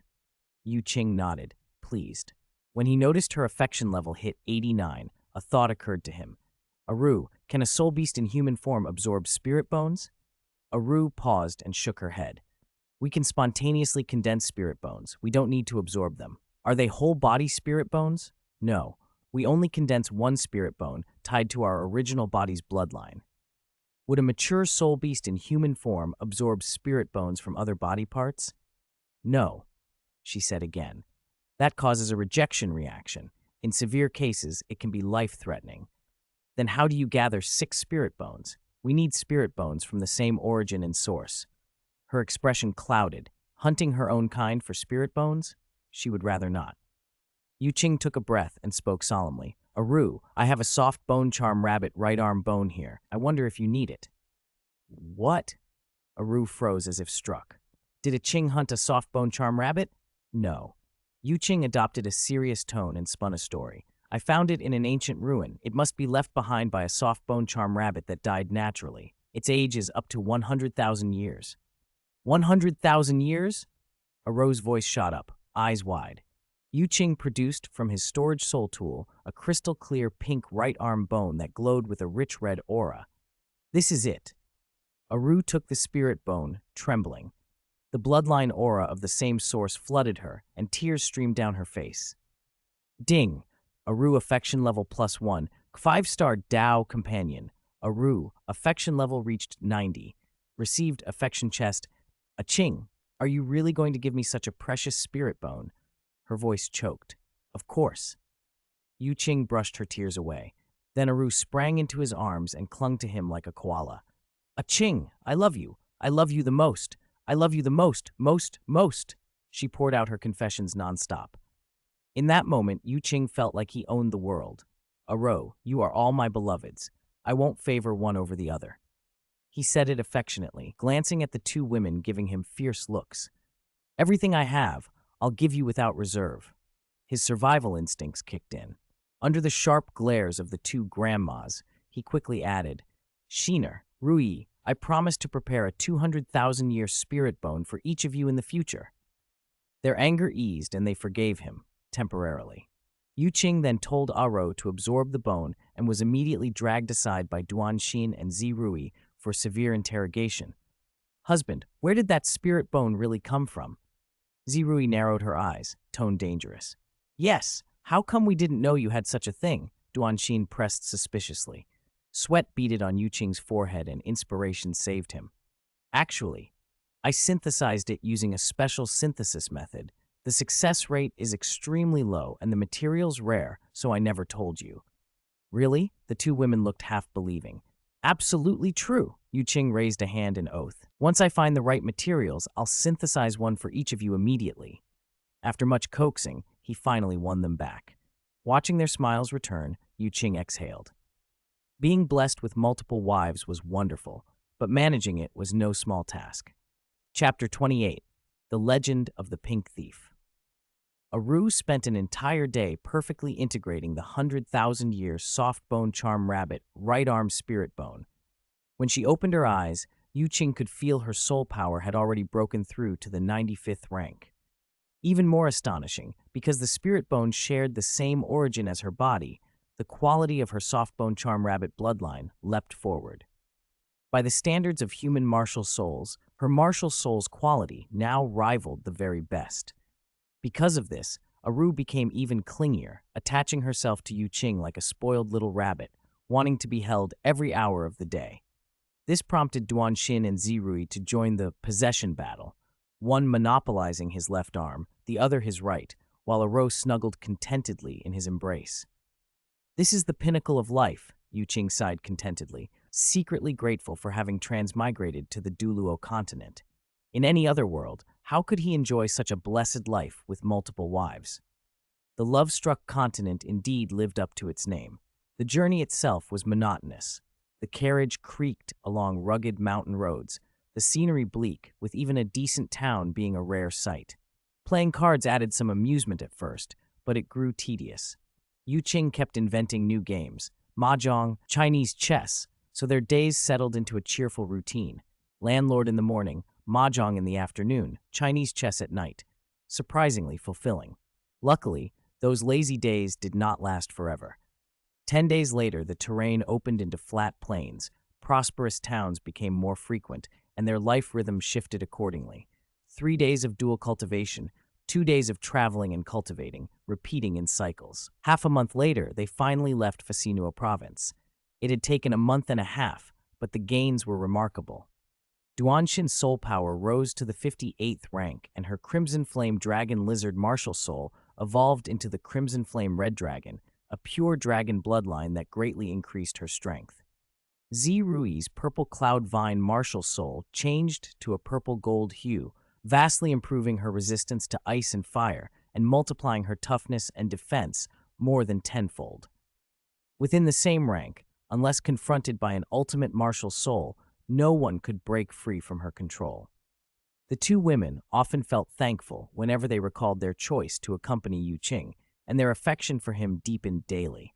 Aru's progress showed in her spirit rings. Her first and second rings had advanced to 1,000-year levels, and her next target was to push her fourth spirit ring to the 10,000-year level. As for Qing, his soul power quality being an order of magnitude higher than his peers meant his leveling was slower in comparison. But his fifth spirit ring was already over 60,000 years old, and his strength steadily increased. After entering the northern province, roads improved dramatically, and the carriage quickened. Covering 100 li a day became easy. "In at most half a month, we'll be in Dying Province," the coachman promised confidently. And he was right. A few days later, the boundary marker for Dying Province came into view. They no longer rushed. Treating the trip like a pre-wedding honeymoon, they lingered a day or two in every town they passed. Especially Aru, like a bird let out of a cage, she was endlessly curious about human society. Food, clothing, novelties. She reveled in everything with the joy of a playful girl. Trouble followed naturally. 3 beautiful women traveling together, plus Aru's striking looks, drew attention. Dissolute young masters and noble scions swaggered up to flirt, and some even tried attempts at abduction. Aru's method was simple and brutal. Minor offenses earned crippling injuries. Major offenses resulted in confiscation of property. To their surprise, their purses did not shrink. Instead, they fattened. As expected of Xiao Wu's mother, the talent for making money runs in the family, Qing marveled secretly, and set one rule for Aro. If nobody offends her, she shouldn't offend anyone, but if someone does, she can take everything their family owns. Aro seemed to attract trouble like a magnet. Wherever she went, a villainous young master would inevitably show up. In half a month, her forced income passed 5,000 gold spirit coins. Soon her fame spread across Dying Province, the Pink Bandit. Passing through a large city, Qing pointed at the bustling crowd and laughed. "Aru, look, aren't they all talking about the Pink Bandit? Humph, I punish evil in heaven's name." Aru protested indignantly. "If they hadn't provoked me, I wouldn't have bothered." "Exactly," Duanshin chimed in. "Sister Ru is a righteous enforcer. Why call her a bandit? She should be the pink heroine." Zirui covered her mouth and chuckled softly. "Oh, you, with that personality, you only fear peace itself." As they joked, a familiar scene unfolded. "Hey there, pretty, come have some fun with this young master." A yellow-haired youth and his lackeys blocked their path. "You're new here. Let this young master be your guide." Aru's pink eyes narrowed. Just as she was about to react, one of the lackeys went pale and tugged at the youth's sleeve. "Young master, look, she's all in pink. Could it be?" The yellow-haired youth took a closer look and his face drained of color. Then slaps landed, each one condensed with spirit power, and the youth's face puffed until he looked like a bloated pig. He crashed to his knees and wailed in a practiced, humiliating tone, "Your Excellency, spare me. I was blind. Please accept my 2.5 years' pocket money." Hands trembling, he thrust out a storage jade. Aru swept it with her spiritual power and smiled in satisfaction. "Get lost." The youth fled like a man granted mercy, scrambling away around the corner. The crowd, stunned at first, erupted into excited chatter. What did she call him just now? Your Excellency? Heavens, it's the legendary Pink Bandit. That aura, those clothes, there's no mistake. Aru ignored the whispers and happily counted her spoils. 5,000 gold spirit coins this time. I didn't expect a dissolute young master to be so rich. Qing was surprised too. A dignified titled Douluo like himself had saved less than 1,000 gold spirit coins over the years, yet a random noble's pocket money could be several times that. Qing, take this, Aru suddenly said, pressing the jade into his hand, her pink eyes full of tenderness. Mine is yours. Qing didn't know whether to laugh or cry. This was the life of being kept. Keep it, he said, pushing the jade back gently. A dignified titled Douluo should always have some private funds. Aru puckered solemnly. Okay, then I'll save it for you. Come find me whenever you need to use it. That night in the hotel room, Aru slipped behind Qing as he prepared his luggage, her pink lips brushing his ear. Qing, she whispered. We earned so much today, shouldn't we celebrate? Qing turned and pulled her into his arms, a mischievous grin on his face. I was thinking the same, but don't you want to call Shiner and Rui to celebrate together? Aru's face flushed and she playfully punched his chest. You're teasing. A knock sounded at the door. Duan Xin's energetic voice called, Husband! Sister Ru, 2 missing 2. Are we playing mahjong or not? Zirui's soft chuckle followed. I don't think they'll be able to start a game. Qing and Aru exchanged a smile and answered in unison. Coming now. Tonight, like many before, was destined to be another sleepless night. Chapter 29, 500,000 yin-yang points. Ever since the legend of the Pink Bandit spread through Qing province, the trouble Aru attracted had visibly decreased. Her eye-catching pink clothes and distinctive pink eyes made her easy to recognize. Any reckless young master or thug who might have otherwise harassed her scattered at the sight of her. No matter how beautiful a woman was, one had to stay alive to enjoy it. Time flew. What would normally have been a half-month trek across Qing province had become a leisurely sightseeing tour. They lingered in each city for 2 or 3 days, savoring local specialties and visiting historical sites, stretching the journey out by nearly a month. Qing province, the heartland of the Heaven Do Empire, was prosperous and wealthy compared to the barren Fasinuo and northern provinces. Days were filled with good food and sightseeing. Nights were spent in earnest dual cultivation, compressing soul power, meditating, and refining their foundations. It was the carefree life of immortals. Everyone's cultivation advanced noticeably. Duan Xin and Zirui had stabilized their blood-burning meditation method at 30 minutes. Their soul power quality far exceeded that of ordinary soul masters at the same rank. Though the total soul power needed for each level up increased, their foundations were rock solid, and each new rank brought far greater gains than usual. Aru devoted herself to raising the age of her spirit ring and compressing soul power. At level 95, her total soul power and its quality were more than double those of a typical titled Douluo of the same rank. Qing's biggest breakthrough, however, was finally breaking the 500,000 mark in yin-yang points. He'd been quietly accumulating points. After all, he still had 300,000-year spirit rings and spirit bones waiting to be synthesized. After over 3 months of steady effort, he'd finally gathered the necessary funds. Dual cultivation truly was a shortcut to wealth, he thought with a wry smile. That night, after finishing 2 intense sparring sessions, Qing relaxed and sank his consciousness into his sea of consciousness. Synthesizer activate. He rubbed his hands like a gambler about to open a blind box and carefully placed 3 blood-red 1,000 Jun Ant Emperor spirit rings into the synthesizer's intake. 115 yang points. The synthesizer hummed. The 3 rings were drawn in, and the central sphere flashed a brilliant blood red as the numbers on the display jumped wildly. 300,000, 380,000, 440,000, 500,000. The reading finally steadied at 500,000 years. Holy crap, Qing swore, slapping the synthesizer in excitement. Explain? What's going on? Host, the 300,000-year spirit rings are from the same source. After synthesis, the quality and age have an extremely high probability of reaching their peak. The synthesizer's mechanical voice sounded almost surprised. Looks like my luck is off the charts tonight. Qing grinned as the new spirit ring, glowing a vivid orange red, was spit out. The energy fluctuations rolling off it made him itch to absorb it immediately, but he forced himself to hold back. He hadn't condensed the yin-yang complementary dual soul cores yet. A spirit ring like this had to be absorbed in optimal condition to yield its maximum effect. He carefully stored it away. A 500,000-year spirit ring, he mused. If word got out, it would scare a lot of titled Douluo. He moved on to synthesize the spirit bones. The console detected the materials and prompted him.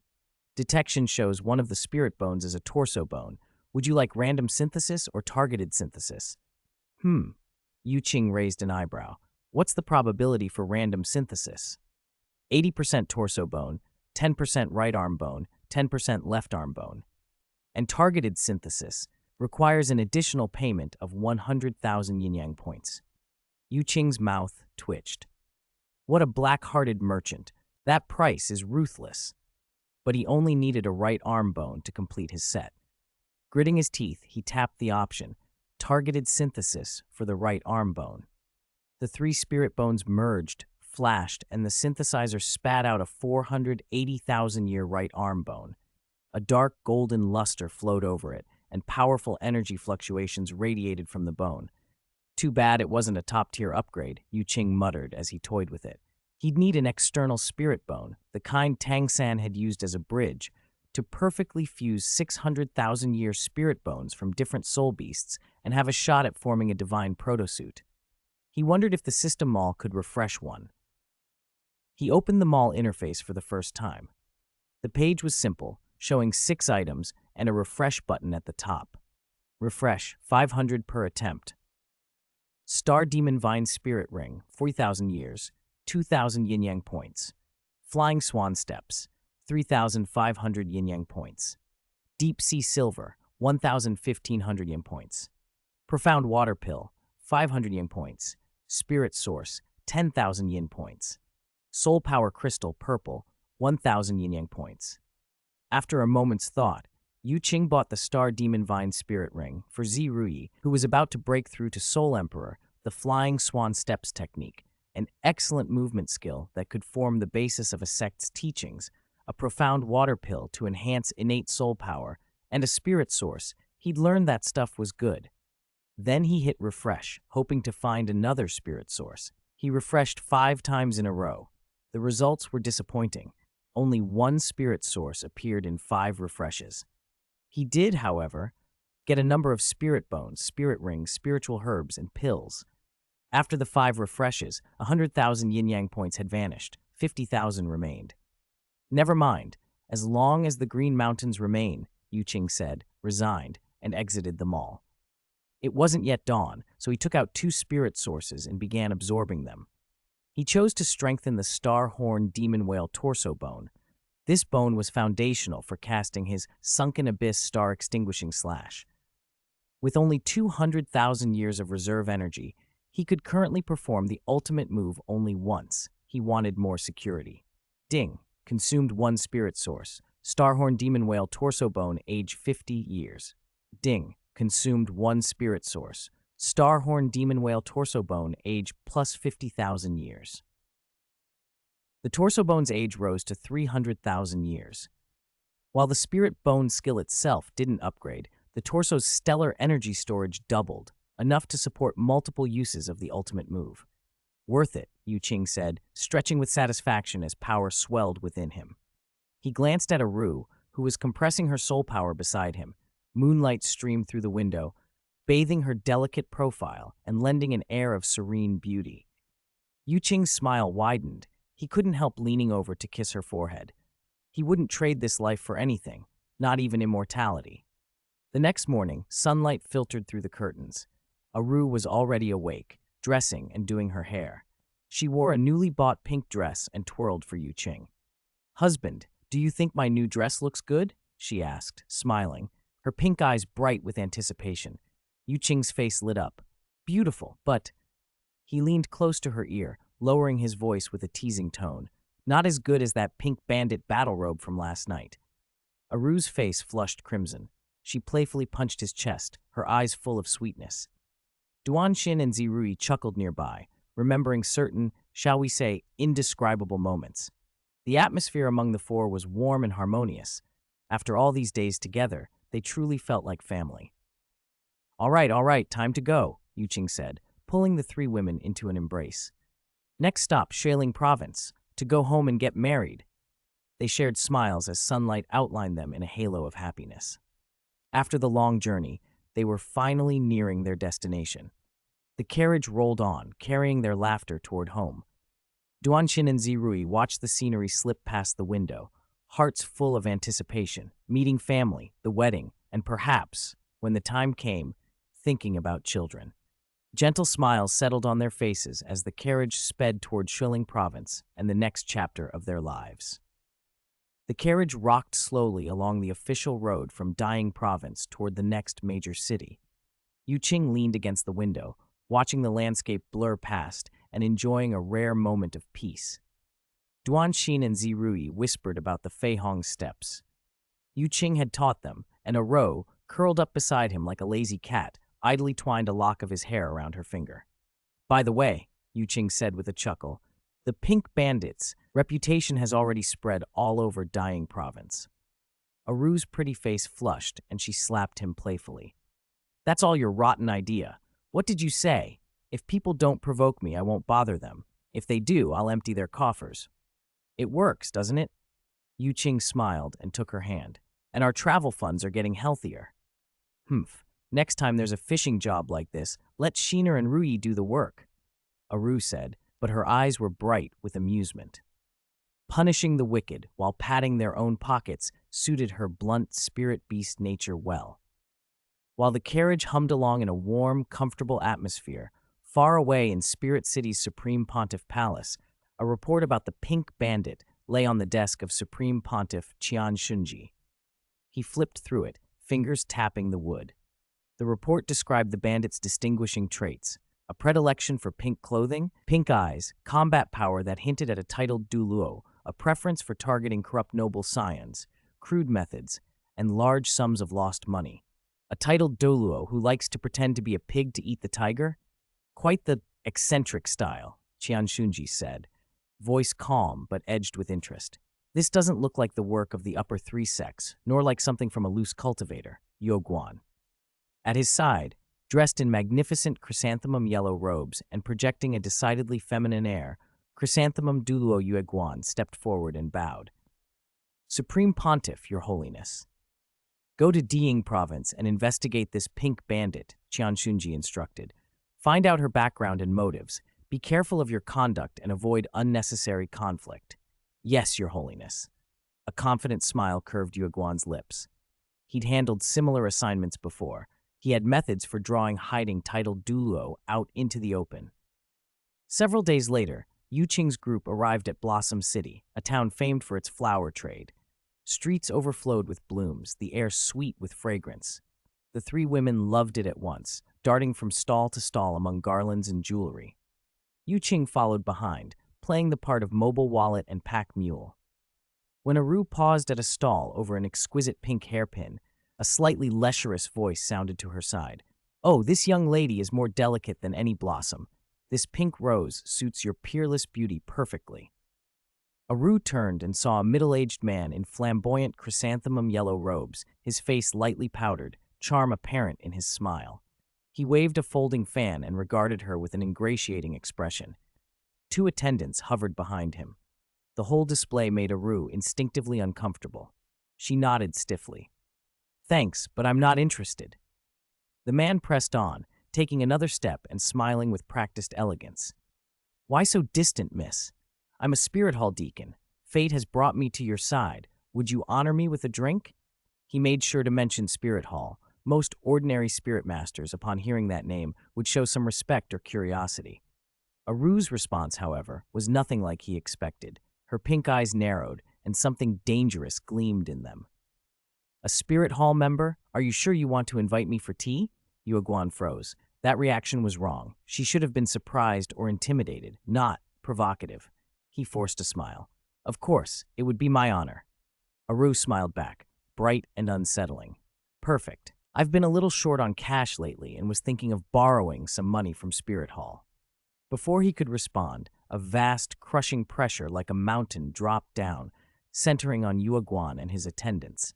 Titled Douluo, someone nearby cried. Yuaguan's expression changed from practiced charm to alarm as he abandoned his disguise. Chrysanthemum yellow light flared from him as his velvet sky chrysanthemum spirit erupted. 9 spirit rings rose, 2 yellow, 2 purple, and 5 black, as he tried to steady himself. He was a beat too slow. Aru's figure blurred like a pink phantom and reappeared directly in front of him. Before he could use a spirit ability, a delicate hand flashed out like lightning. With a sharp crack, the ornate folding fan shattered. A force like a battering ram sent Yuaguan flying. He sailed through 7 or 8 flower stalls, bursting petals everywhere. He crashed out of the debris, buried in blooms and sticky petal juices, looking ridiculous. The 2 attendants had been knocked unconscious by the initial pressure. The crowd fell silent for a moment, then erupted into surprised shouts and some delighted cheers. The chrysanthemum yellow robe apparently wasn't very popular in these parts.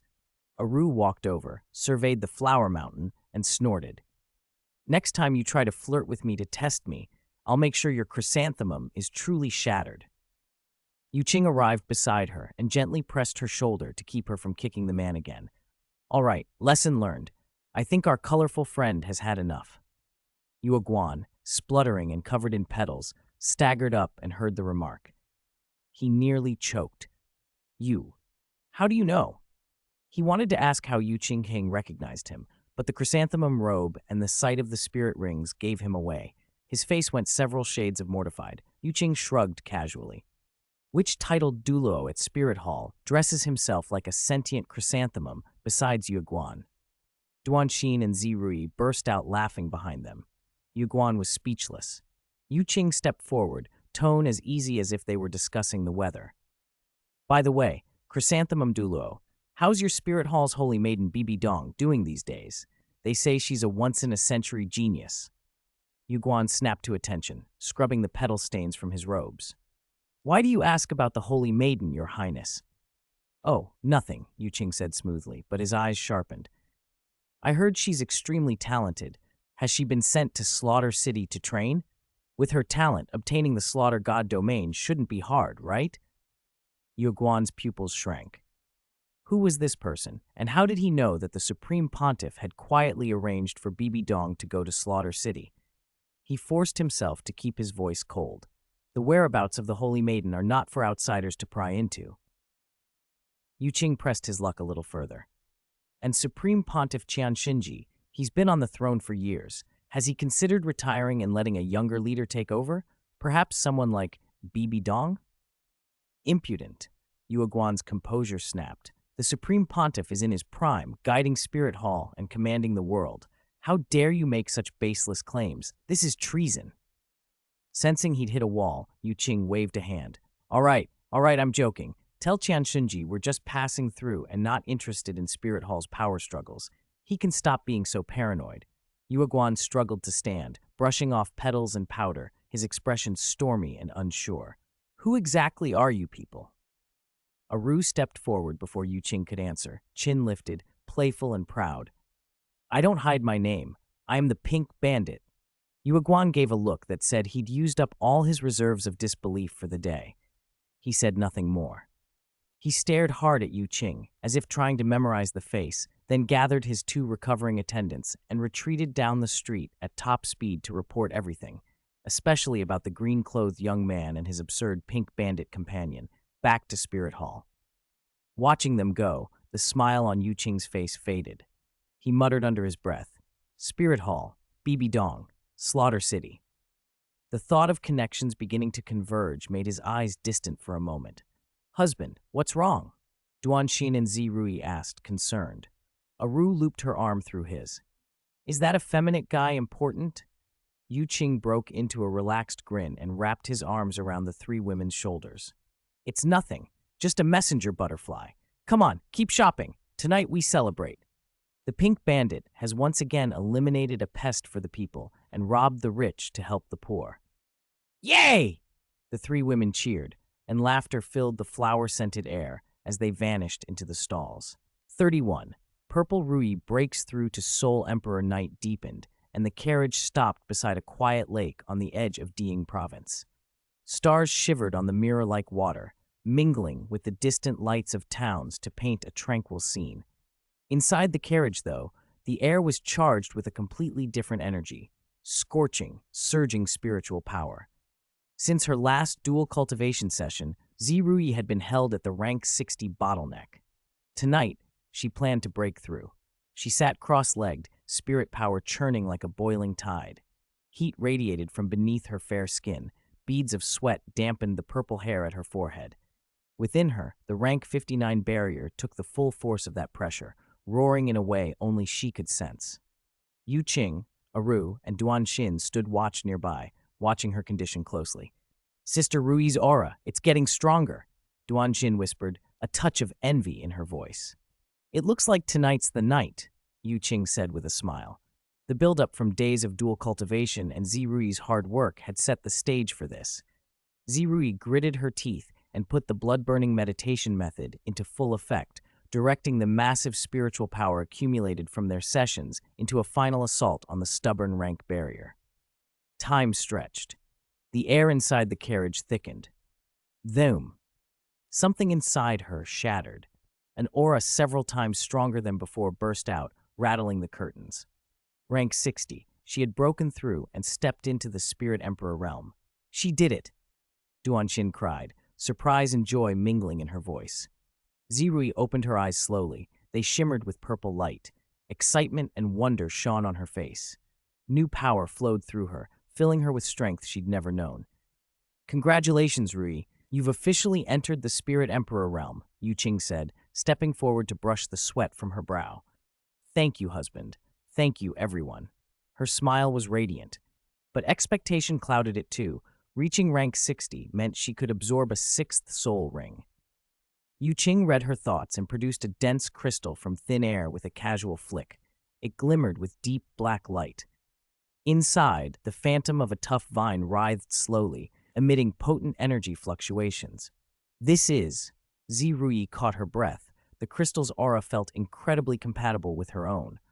"A 45,000-year star demon vine spirit ring," Yu Qing said gently but decisively. "I bought it from the system mall and kept it for you. Its attributes match your purple cloud vine spirit perfectly. It will greatly enhance your control and resilience, possibly granting you binding or devouring type spirit abilities." Duanxin's eyes widened. 45,000 years. Absorbing such an ancient ring as a 6th soul ring was unheard of. Most spirit masters' 6th rings were only around 20,000 years. Yu Qing nodded. "Your foundation is solid. With me as your protector, the risks are manageable and the success rate is high. If it succeeds, you'll surpass others of the same rank." Zirui looked at the dark crystal, then into Yu Qing's encouraging eyes. Her heart swelled. Without hesitation, she nodded. "Husband, I want to try." "Good." He wasted no time. "Sit and steady your mind. I'll assist you." She closed her eyes and centered herself. Following his instructions, she crushed the black crystal in her palm. A dark spirit ring formed above her head, its energy as if alive. Sensing Zirui's spirit, the ring flared and became a brilliant black pillar of light that enveloped her. Even prepared as she was, the influx of energy far beyond her previous limit forced a muffled cry from her lips. Her body shook, and faint purple demonic patterns crawled across her skin, the star demon vine's energy battering her meridians. "Hold steady," Yu Qing ordered, pressing a hand to her shoulder. The pure power of life pulsed from him, forming a 5-meter life barrier. It functioned like a scaled-down life domain, helping repair her meridians and stabilize her origin. From time to time, he fed her blue-silver leaves with his 5th spirit ability, small aids that, combined with his protection, made this possible. The carriage filled with black light and violent energy ripples. Duan watched, knuckles white, silently cheering. This process was far more dangerous and drawn out than absorbing an ordinary spirit ring. Hours passed. The moon crossed the sky. Gradually, the pain on Zirui's face eased, her body stilled. The purple patterns faded and harmonized with her spirit aura. The black pillar calmed and finally merged entirely into her. When the last wisp of light vanished, she opened her eyes. A great purple radiance flared from her gaze. An aura far stronger than a typical spirit emperor rolled outward. Behind her, a solid, star-sparkling purple-gold vine phantom flickered and vanished. Her sixth soul ring had been successfully absorbed.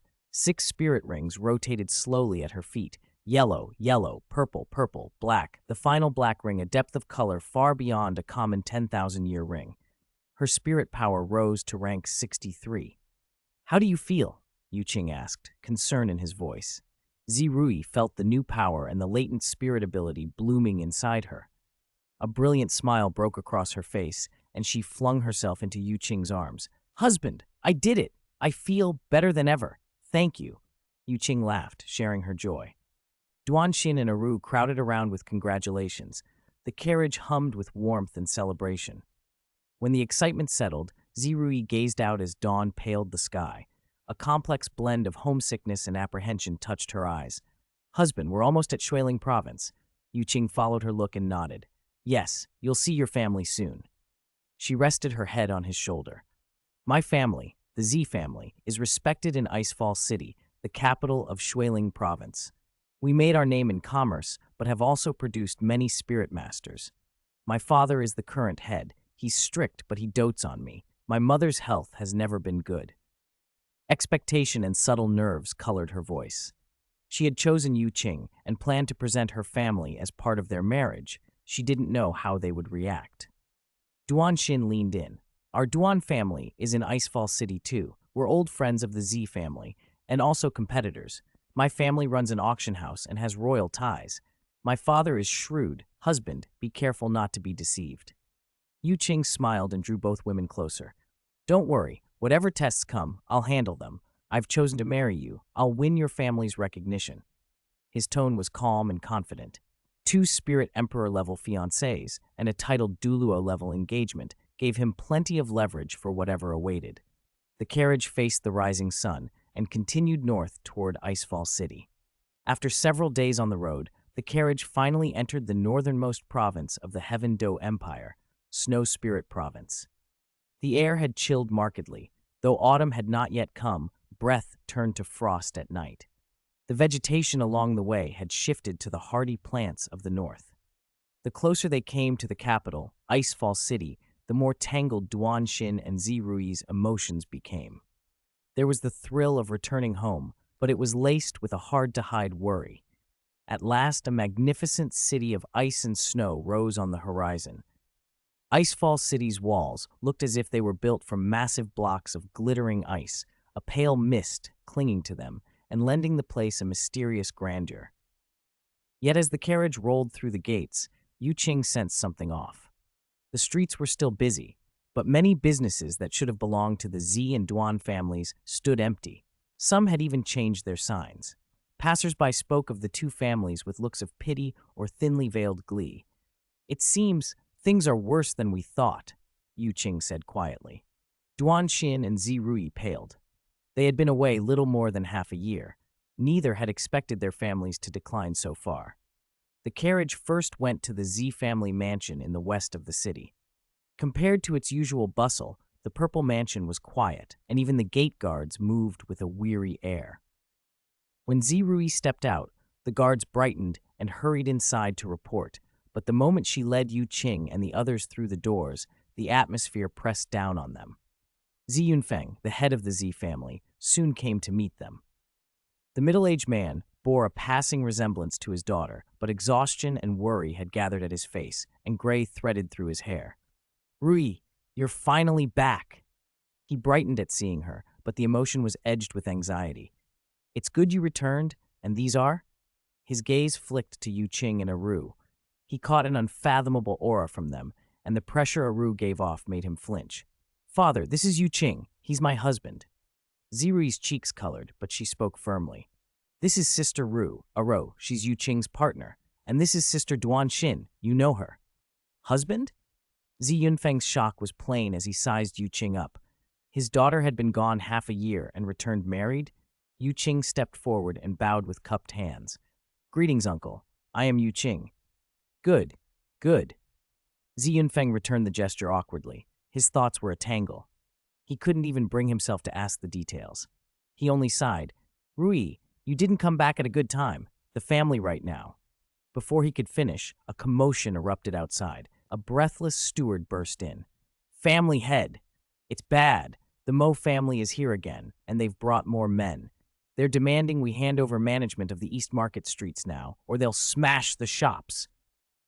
Zi Yunfeng went pale, clenched his fists, and let out a sound that was part anger, part helplessness. They've gone too far. With that spirit saint backing them, the Mo family is getting more brazen.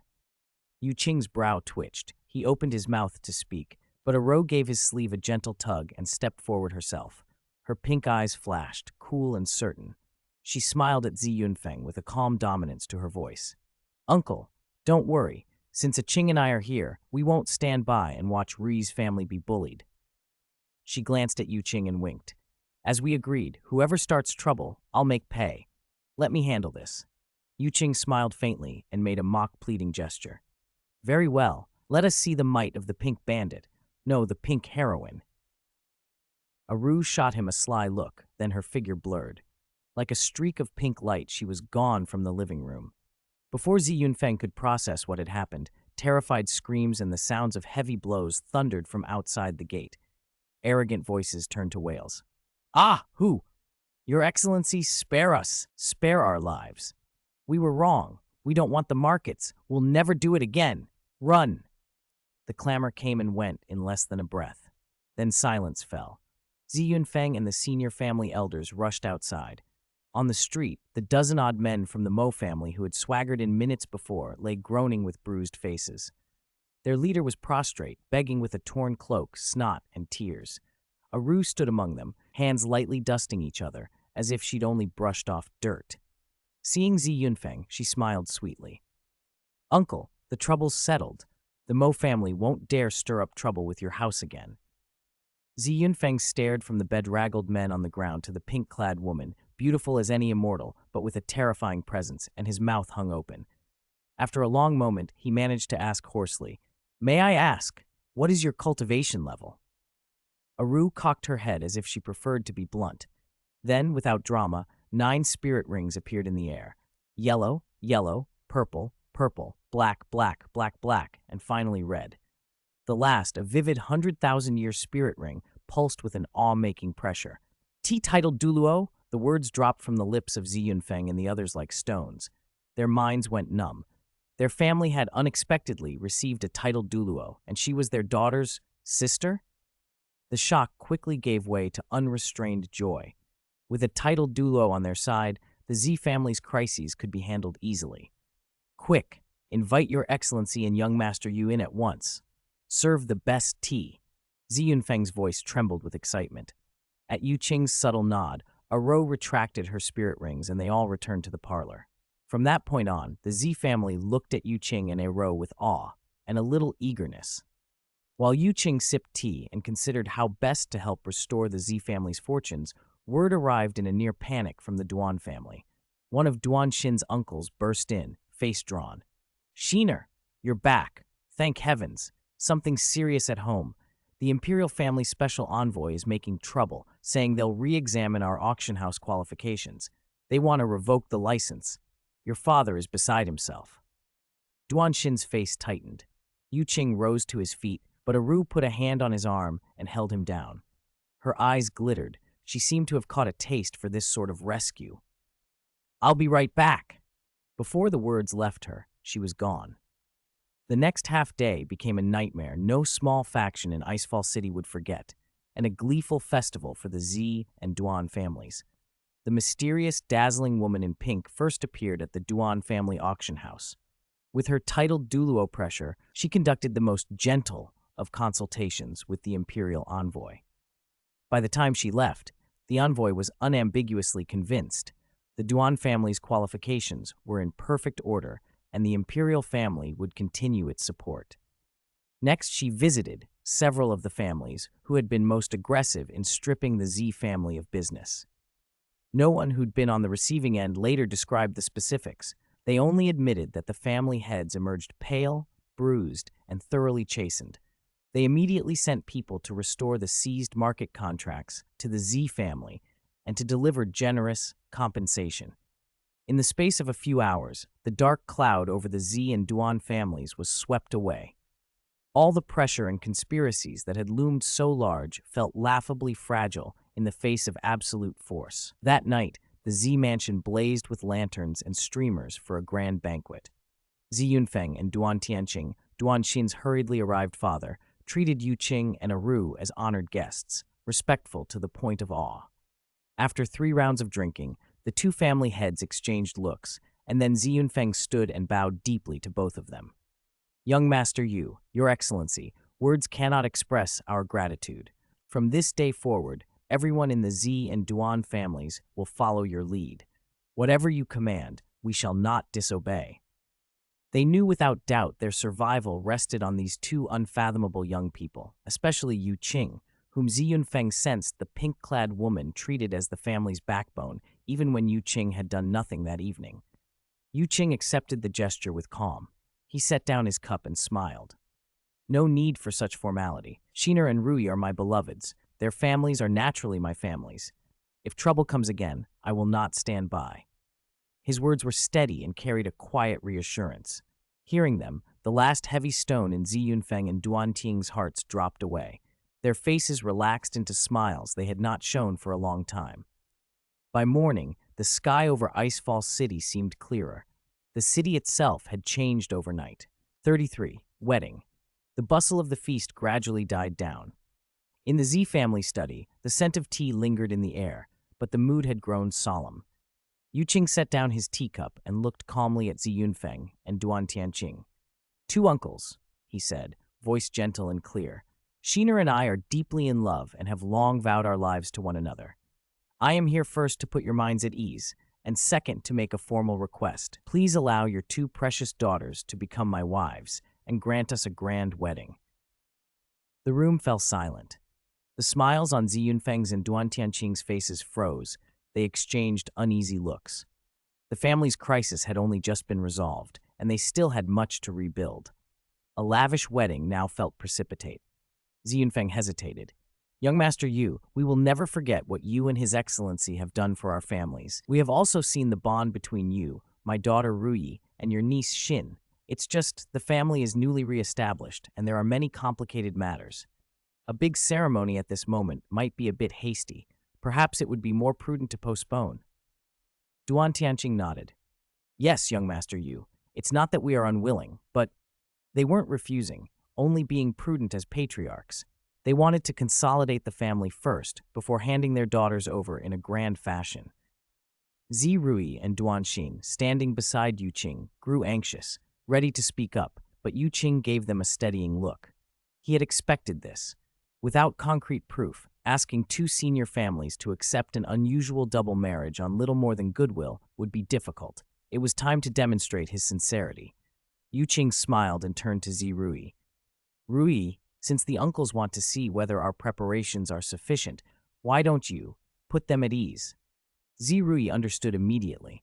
She stepped forward and bowed respectfully to her father and to Duan Tianqing. "Father, Uncle Duan, I understand your concerns, but please believe that my choice will not bring shame to the family. On the contrary, it will make the family prosper." Her soul power stirred before she finished speaking. One by one, spirit rings rose from beneath her feet. Yellow, yellow, purple, purple, black, black. The last ring, an ink-dark band, radiated a pulse of terrifying energy.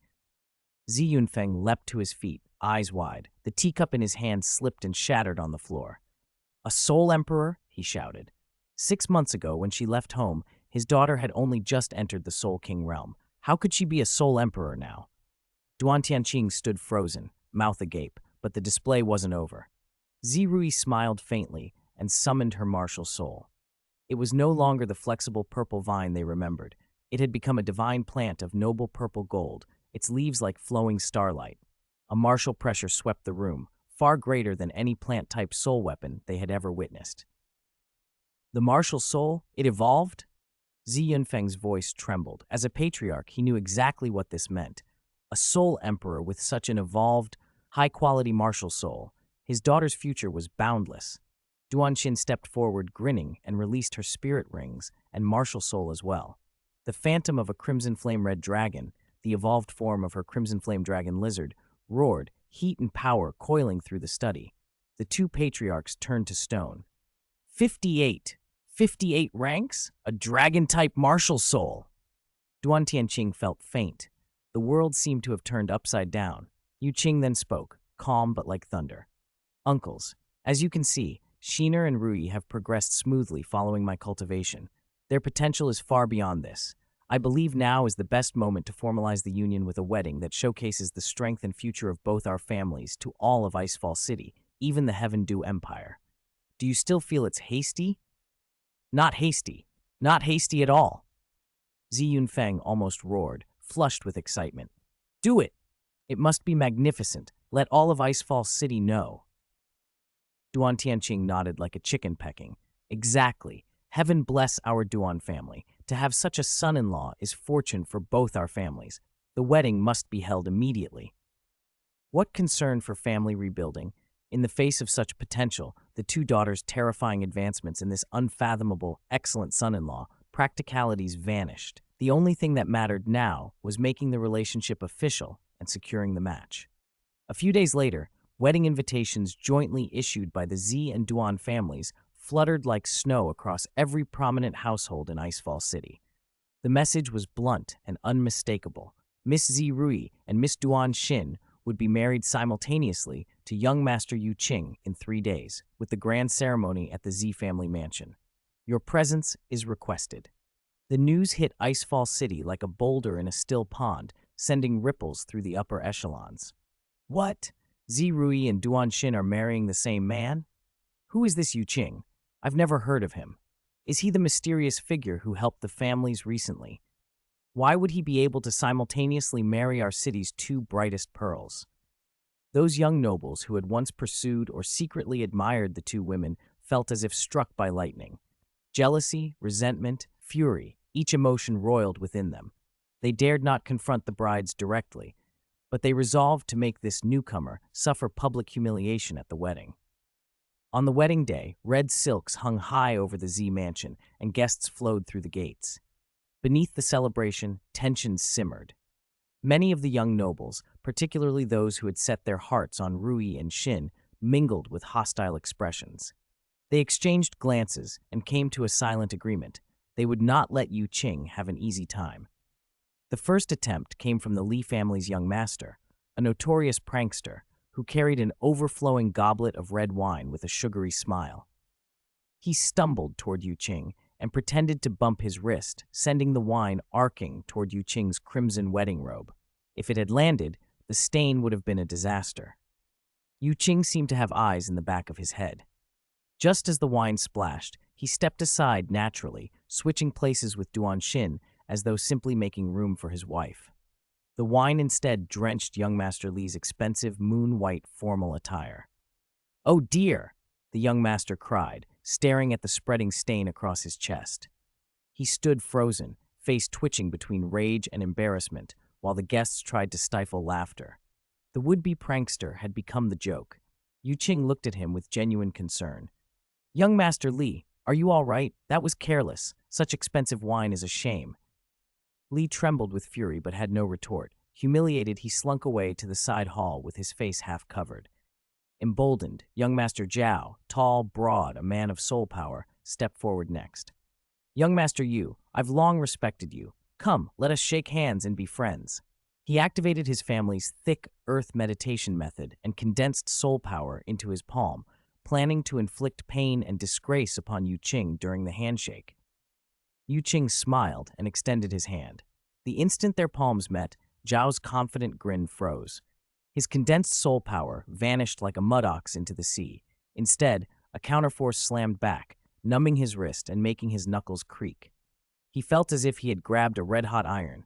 No matter how hard he pushed, he could not move Yu Qing an inch, but his own hand was trapped as if in an iron vice. Yu Qing released him after a moment and patted Zhao's shoulder. "Young Master Zhao, you don't look well. Did you not sleep last night?" Zhao felt spared and hastily withdrew his numb hand, face pale and voice shaky. "No, young Master Yu, your strength is remarkable." He retreated into the crowd, not daring to meet Yu Qing's eyes. One by one, the would-be challengers floundered. Young Master Sun, a smooth talker, tried to corner Yu Qing with words. "Young Master Yu, to win both Miss Rui and Miss Sheener, you must have an illustrious family background and unparalleled talent. May I ask which family or master you belong to, so we may learn from you?" The question was a trap. Reveal an ordinary origin and be diminished. Invent a pedigree and be exposed. All eyes turned to Yu Qing. He didn't hurry. He looped his arms around the two brides' slender waists and gave a helpless, almost courtly smile. "Young Master Sun flatters me," he said. "I don't come from a noble lineage, and my tutelage was unconventional. If I won Rui and Sheener's hearts, perhaps it's simply because—" He let the sentence pause, his gaze sweeping warmly over the two women at his sides. "I love them more than anyone, and I am able to protect them and give them the future they desire. Does love and commitment require pedigree to prove their worth?" His words were sincere and elevated the question to the level of true love. Sun's attempted humiliation sounded petty in contrast. Zirui and Duanxin pressed closer to Yu Qing, voices chiming in together. "Husband is right. In our hearts, you are the best." The display of affection silenced young Master Sun. Some of the female guests looked at Yu Qing with starry eyes. Others sighed that his answer was beautiful. Sun shut his fan and retreated, defeated. Yu Qing continued to diffuse each provocation with grace, leaving his would-be challengers looking ridiculous. The proud young men watched their long-admired goddesses wear the most beautiful gowns, giving their devotion to another man, and being willing to serve one husband as two wives. Their last psychological defenses shattered. When the ceremony concluded, Yu Qing took Zirui's and Duanxin's hands and received the assembled blessings. In a corner of the banquet hall, led by Li, Zhao, and Sun, the young nobles could no longer contain themselves. Young Master Li stared at his ruined attire and burst into sobs. "My Rui, she used to smile at me." Young Master Zhao rubbed his still aching hand and cried, "Why? Why is he so strong?" Young Master Sun muttered, "True love, can true love do whatever it wants?" No one knew who started it, but the refined youths, now undone, gathered in small groups and wept loudly. "Wah! My youth is over," they wailed. "My dreams are shattered. The two most beautiful flowers of Icefall City.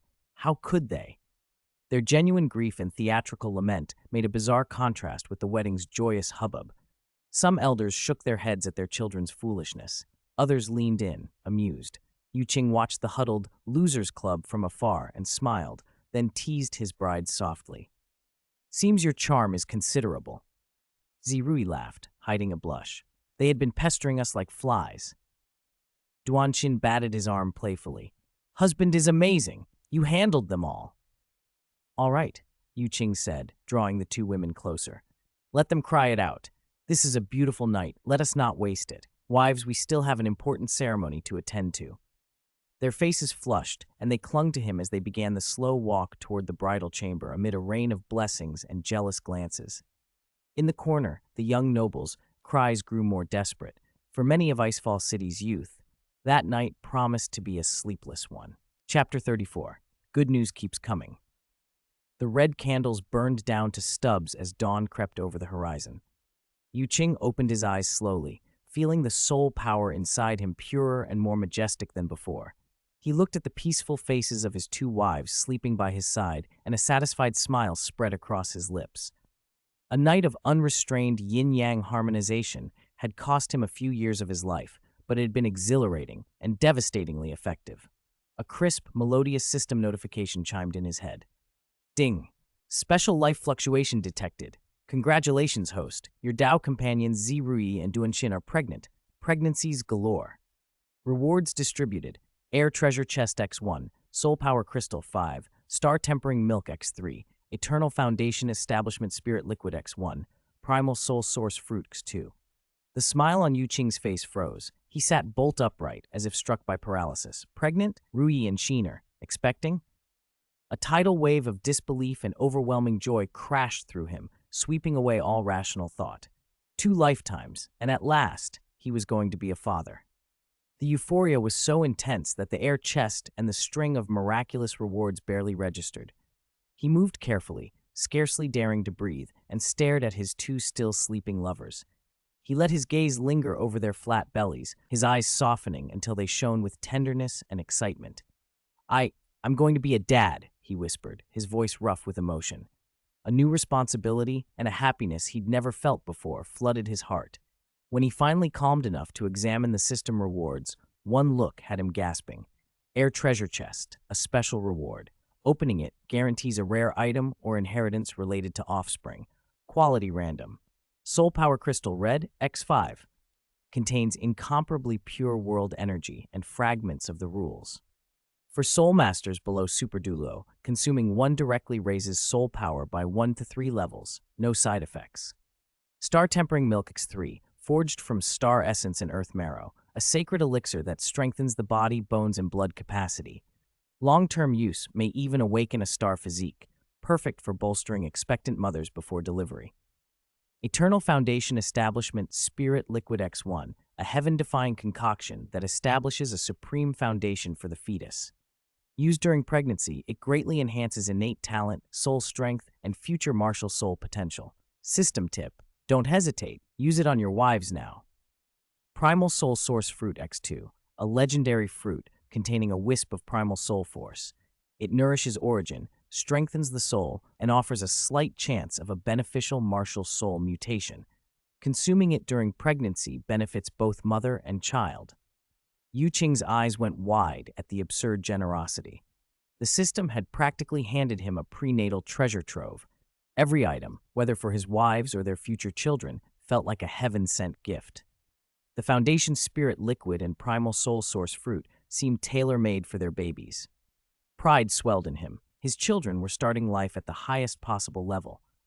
He slipped out of bed as gently as he could, went to the window, and watched the brightening sky while plans tumbled through his mind. Boy or girl, either's fine. Names, must have backup plans, imposing but pleasant. Prenatal education, top tier. Schedule the Primal Soul Fruit and Eternal Foundation Liquid now. Cultivation methods later. Star Meditation Scripture or Blood Burning Meditation Method? Run the numbers with the system rewards. With these treasures, awakening should start with innate full soul power and a top-tier mutated martial soul, right? Anyone who bullies my kids, well, wait, that's not how you use soul power crystals. For the moment, titles, inheritances, even godlike legacies were all shoved aside. His head swam with visions of the future, him strolling across the Douluo Continent, holding hands with 2 prodigious toddlers. A few days later, after the initial excitement and extravagant plans had settled, Yu Qing turned to serious business. He intended to formally propose merging the Zi and Duan families with Zi Yunfeng and Duan Tianqing, a necessary move for long-term consolidation of resources and influence. He didn't expect that his 2 wives had already summoned the family heads to the study and instructed him to wait behind the folding screen, suppressing his aura so he could observe. Inside the study, Zi Yunfeng and Duan Tianqing exchanged puzzled looks as their daughters' expressions remained grave. Ruyi, Sheener, you asked us here so urgently. What's the matter? Zi Yunfeng asked. Zi Ruyi and Duan Xin smiled and nodded toward each other. Then, in an instant, powerful soul power fluctuations erupted from them, lighter tones rising and deepening, 6 spirit rings glimmering beneath their feet in yellow, purple, and black. Both family heads knew their daughters had broken through to Soul Emperor, and pride swelled in their chests at the sight. But something felt off. Zi Ruyi's 6th spirit ring shone with a terrifying depth. Its blackness surpassed an ordinary 10,000-year ring.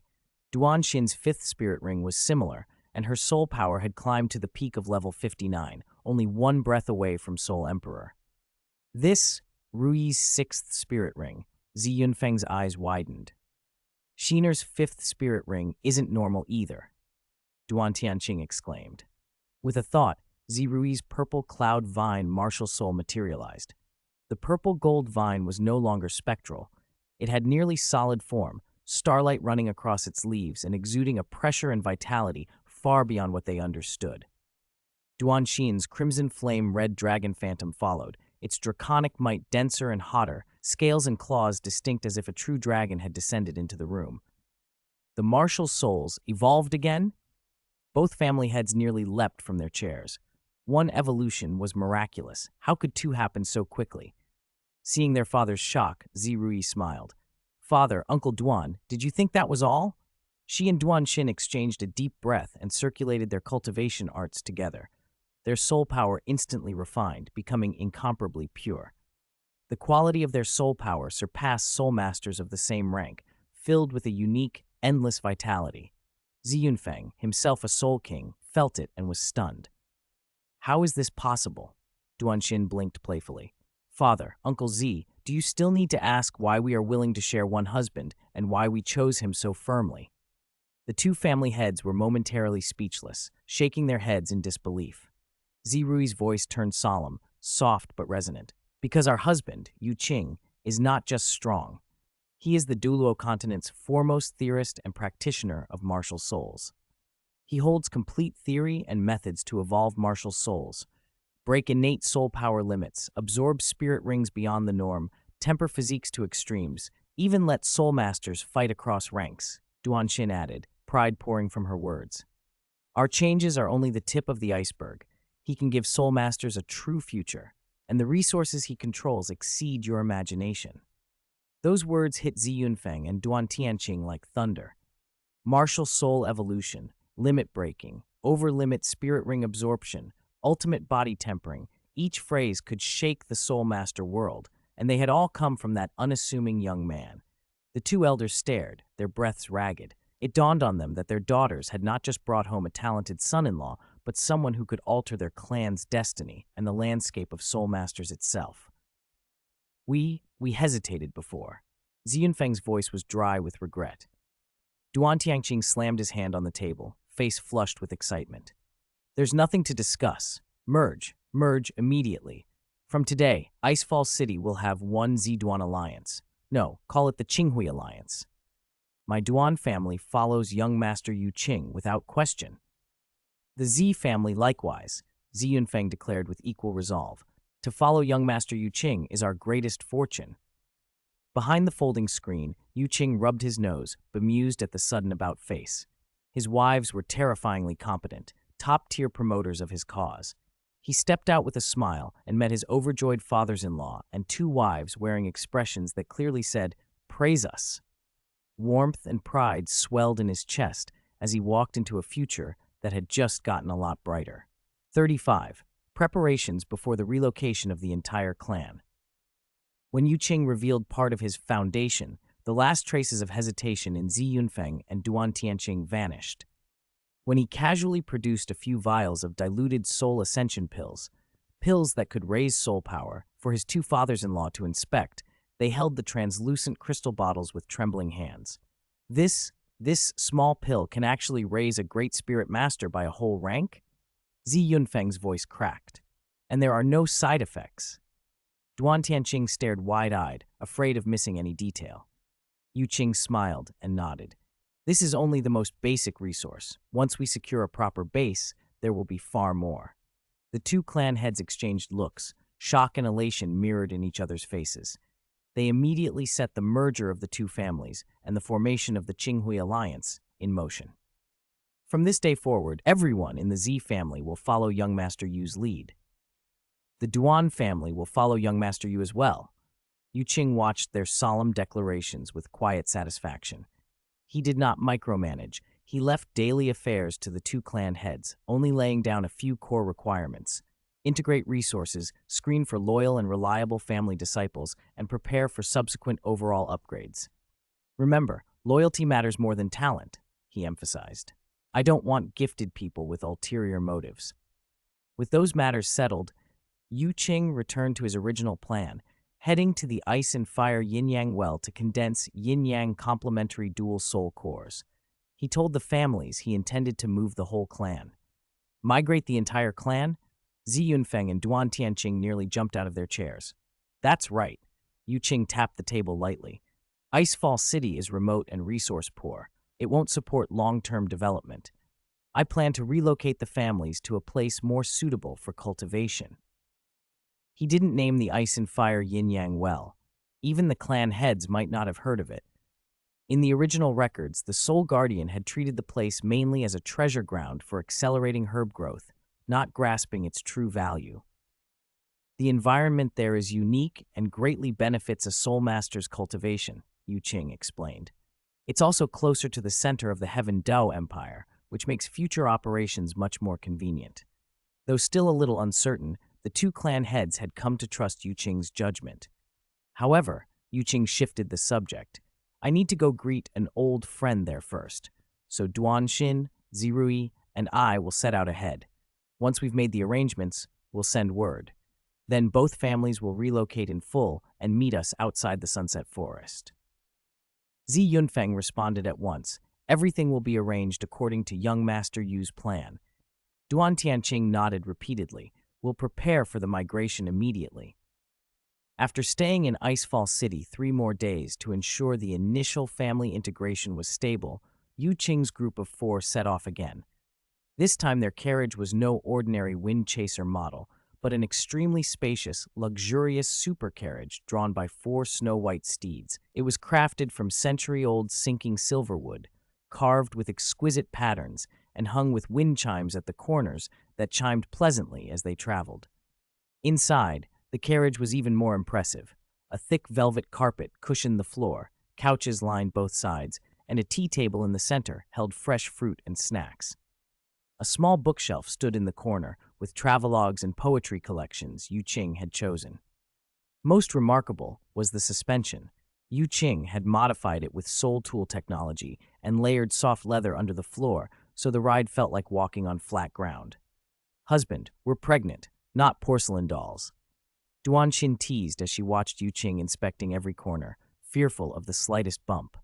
Despite the joke, she was touched by his care. Zirui covered her mouth to chuckle. "Yes, a Soul Master's body isn't that fragile. We're in much better shape than most Soul Masters of the same rank." Qing remained serious as he helped them into the carriage. "No, everything must be foolproof. The first 3 months are the most critical. We can't be careless."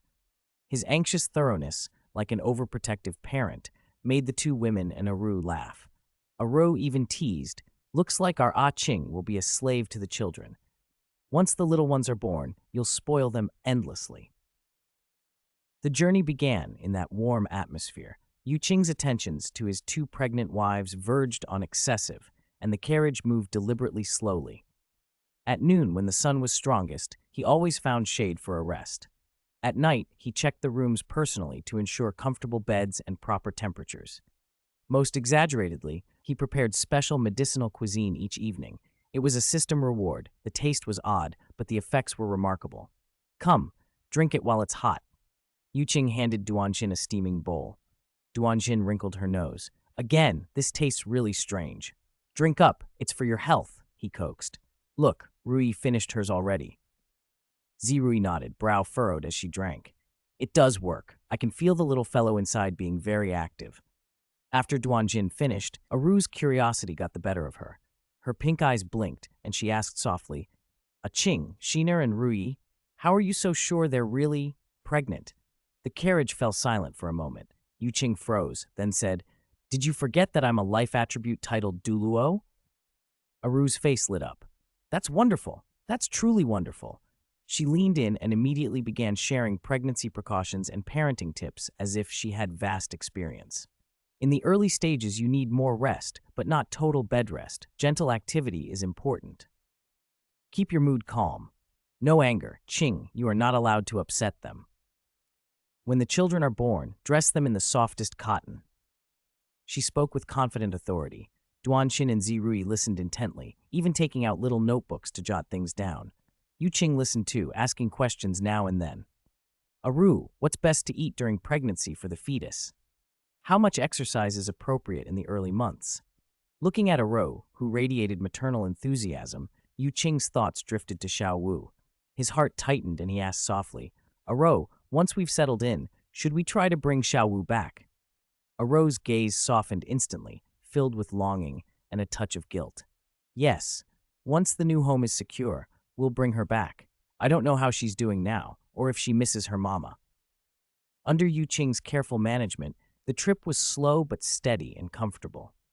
A month later, the distant silhouette of the Heaven-Do Empire's grand capital, Heaven-Do City, appeared on the horizon. We're almost there. Yu Qing looked at the massive city silhouette and breathed out in relief. Once they reached Heaven-Do City, they wouldn't be far from the Sunset Forest. He couldn't wait to meet that old poison friend who sat on a treasure he didn't know he had. "Husband, what are you thinking about?" Duanxin asked. Yu Qing came back to himself and gently took her hand. "I'm thinking about an old friend." 36. Twin sisters. Yu Qing lifted the carriage curtain and watched the city walls grow clearer in the distance. He planned the next steps: rest for a day in Heaven-Do City to resupply, then head straight to Sunset Forest to find Dugu Bo. Inside the carriage, Duanxin and Zirui were curled together for a nap. Pregnancy had made them tire more easily. Aru carefully tucked a thin blanket over them, her pink eyes soft with a gentle light. The calm didn't last. Ahead came the sound of shouting and cries. Yu Qing frowned and signaled the driver to slow. By the roadside, 7 fierce-looking spirit masters in matching uniforms had surrounded a pair of girls who looked no older than 15 or 16. They wore rags and were covered in dust, but their fine features still showed. The girls clung to each other, trembling, eyes full of despair. The leader, a scarred, burly spirit king, grinned as he reached for the older girl's arm. "Run! Why aren't you running?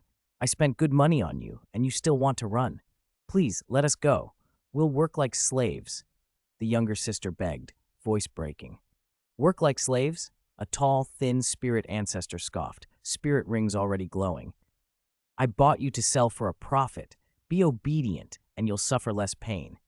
Yu Qing's eyes swept over them. He had been about to look away. On the Douluo Continent, the strong preyed on the weak, and such scenes were common. He was no savior. His first duty was the safety of his 2 pregnant wives. But as his gaze turned, a pale golden light flashed in his eyes. The eye of fortune had triggered. He saw the luck pillars above the sisters' heads, a rare black laced with wisps of gray-white death chi.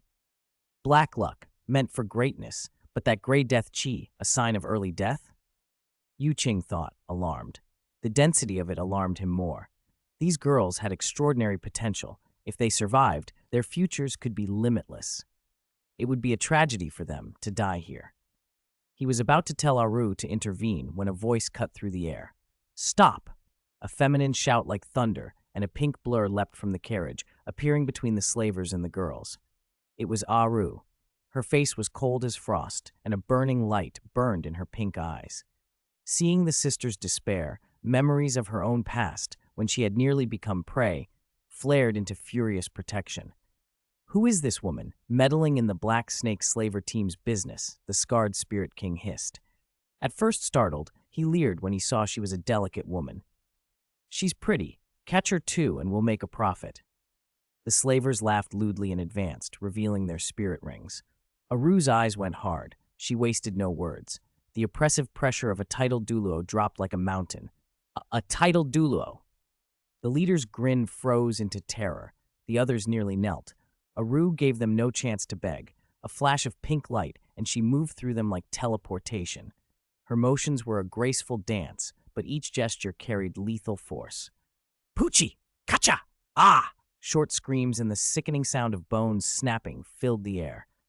The 7 once arrogant slavers crumpled like cut wheat. The leader tried to use his 5th spirit ability, but Aru swatted it aside as if flicking a bubble. The spirit halo shattered and a transparent hole opened in his chest. It was over in a few breaths. The bodies lay scattered beside the road. Aru landed lightly, her skirt clean. The frost in her expression softened as she turned to the dazed sisters. "It's all right. The bad people are dealt with. Leave now." But the girls did not run. Their shock passed into reverent gratitude. The 2 sisters exchanged a look, silently agreed, and lunged forward, ignoring the dust and filth. They dropped to their knees before Aru. "Benefactor, take us as your disciples," the older sister said, voice steady despite tear-streaked cheeks. "Please, we'll do anything. We don't want to be bullied anymore." The younger sister kowtowed, tears in her voice, but just as determined. Aru was stunned. She quickly reached to help them up. Get up. I don't take disciples. You're free. Go home. We have no home, the older girl cried. Our village was destroyed. Our parents are gone. We were captured. We have nowhere. Please, the younger begged. You're so powerful. Teach us. We don't want to be slaughtered like this. They remained on their knees, Honor, refusing to rise unless Aru agreed. Aru's straightforward nature made her helpless against persistent pleading. Qing stepped forward and studied them. They were nearly identical. Oval faces, large eyes, skin roughened by travel but with good foundations, and brows that carried a rare spiritual grace. What are your names? What are your spirits? He asked gently. The pale golden light in his eyes flickered once more. The older sister met his gaze. I'm Ling Xin, and my sister is Ling Mao. Our spirits are our bodies. Bodies, Qing's heart leapt. A body spirit. He placed his hands on their shoulders. Don't be nervous. Release your spirits. Let me see. They hesitated, but Qing's calm encouragement and Aru's silent nod steadied them. Together, they closed their eyes and focused. Qing's pupils tightened, and for the first time his face showed true shock. Ling Xin's forehead glowed as a strange spiritual ripple spread outward. Her eyes deepened as if she could see into hearts. Ling Mao's pupils seemed to turn to translucent glass, flashing with wisdom and insight, as if she could see through illusion. This was no ordinary body spirit. It was an extremely rare combination, twin body spirits, one centered on brain, the other on eyes. Body plus brain, body plus eyes, Qing exclaimed, his voice trembling. He knew the implications. The brain and the eyes were among the most powerful and mysterious specializations for body spirits. Spirit masters with such abilities were geniuses of the spiritual system. Their growth could outstrip even attack system masters of the same level. And they also had a body spirit. No wonder their luck was black with a thread of death chi. Such talent could draw the attention of major powers, be cultivated to the utmost, or eliminated early. Falling into a slaver team's hands was almost certain death. A surge of joy threatened to overwhelm him. Two peerless treasures had fallen into his hands. He forced his expression calm but spoke with solemnity. Aru, we must take them with us. Aru, surprised by the intensity in his voice, nodded without hesitation. She trusted him completely. Qing looked at Ling Xin and Ling Mao, still kneeling, and said in a deep voice, You may stand. We can take you with us and teach you to cultivate, but whether you become my disciples will depend on your future performance and your heart. Are you willing? Their faces lit up as if given a second life. They bowed deeply. We're willing. Thank you, benefactor. Thank you, my lord. Just call me Qing. He helped them up, smiling as he saw hope rekindled in their eyes. He hadn't expected such a windfall before even reaching Heaven Do City. With a little cultivation, these twins could become among the strongest under his command. And he pushed the thought away. Considering their looks and talent, other possibilities flashed through his mind, and he suppressed them for now. Let's enter the city first, he said, signaling the driver to continue. You two go to the back of the carriage, tidy up, and change into clean clothes. The sisters obediently followed to the back. Qing's mood grew lighter as the carriage rolled on toward Heaven Do City. Chapter 37. Planning for the main body's martial soul. The towering gates of Heavenly Do City came into view, crowded with people and alive with noise. After paying the entry tax, Qing's group eased into the imperial capital. He didn't look for the most luxurious inn. With 2 pregnant women in his party, comfort and quiet mattered more than extravagance. They found a clean, comfortable inn and settled Duan Xin and Zi Rui into their rooms to rest. Qing's attention drifted to the twin sisters standing behind Aru. They looked anxious and out of place, dusty from the road, their clothes rumpled, visibly shaken by recent events. Aru, take them to wash and change into something clean, he said, handing over a purse. Buy them some well-fitting clothes and make them look presentable. Aru took the purse, a pleased smile lighting her pink eyes. Don't worry, I'll make them look lovely. She took one sister by each hand and led them away. Qing asked for a quiet private room and ordered a pot of clear tea. He sat with paper and pen, mulling over their route and plans. About an hour later, the door opened. When Ling Xin and Ling Mo reappeared, Qing felt a flash of surprise despite himself. Clean and clothed in identical light blue dresses embroidered with delicate cloud patterns, the sisters had been completely transformed. The new clothing disguised the frailty from long-term malnutrition, giving them slender but well-proportioned silhouettes. With their faces washed, their original beauty showed through: clear, bright eyes, delicate straight noses, and slightly pale lips. They were nearly identical, only their gazes set them apart. Ling Xin, the elder, looked calm and reserved like a deep pool. Ling Mao, the younger, had a keener, more lively expression. They stood shyly beside Aru, heads lowered, fingers nervously twisting the hems of their dresses. Their fragile, pitiful appearance stirred an immediate protective instinct. "Tsk, they truly are beauties in the making," Aru said with pride. "Just a little dressing up and look at them." Qing nodded. "Stunning." He motioned for the two to sit and poured them hot tea himself. "Don't be nervous. Take this place as your home for now. Tell me, how old are you, and what is your spirit power rank?" The sisters took their cups, grateful. The older one, Ling Xin, answered softly, "We are 18 years old, Lord. Our spirit power reached rank 10 long ago, but—" Her voice faded, eyes dimming. "Our spirit is a body spirit. Everyone says it's useless, so we never got spirit rings." 18. Qing was taken aback. Their lives of wandering and malnutrition had made them look far younger, their bodies underdeveloped. Rank 10 spirit power and no spirit ring, especially for body spirit users, was an unimaginable waste of natural talent. Regret and anger flared in him. The widespread prejudice against body spirits had all but buried two rare geniuses. 100 plans spun through his head. He let them coalesce into a single detailed program he mentally named the Body Completion Project. Phase 1. Establish the foundation. Use specialized medicinal baths and restorative cuisine to eliminate malnutrition and rebuild their physical foundations. Teach them the blood-burning meditation method to consolidate that foundation and accelerate their cultivation. Phase 2. Exceed spirit ring limits. Find the most suitable spirit rings and force their absorption beyond normal limits, aiming to start with spirit rings at least 10,000 years old from the 4th ring onward. Use soul power crystals and 10,000-year whale resin to rapidly raise their spirit power rank and fortify their bodies. Phase 3. The Second Awakening. This is the crucial stage. In Qing's memory, body spirits could undergo a second awakening in 3 grades: bronze, silver, and gold. He would push them toward at least a silver-grade second awakening through extreme body tempering, spirit ring stimulation, and rigorous mental training. If they could reach a gold-grade awakening, like the Du brothers he remembered, they could ascend to the very peak, guaranteed rank 98 Super Douluo, and possibly rank 99 Limit Douluo. The plan swelled in his mind. If successful, these sisters would overturn the continent's prejudice against body spirits and become living proof of their potential. He kept the thought to himself for now, studying them quietly before laying the plan aside, at least outwardly. After a day of rest, the group set out again towards Sunset Forest. Inside the carriage, Duan Xin and Zi Rui watched Qing watch Ling Xin and Ling Mu from behind, sometimes taking out paper and pen to make notes or sketches. Their curiosity grew. Duan Xin couldn't resist. She leaned close, took his arm, and in a teasing low voice asked, "Husband, have you taken a liking to those twin sisters? Are you planning to take them in too?" Zi Rui and even Aru looked on with interest. Qing blinked, came back from his reverie, and laughed. He tapped Duan Xin's nose. "What are you thinking?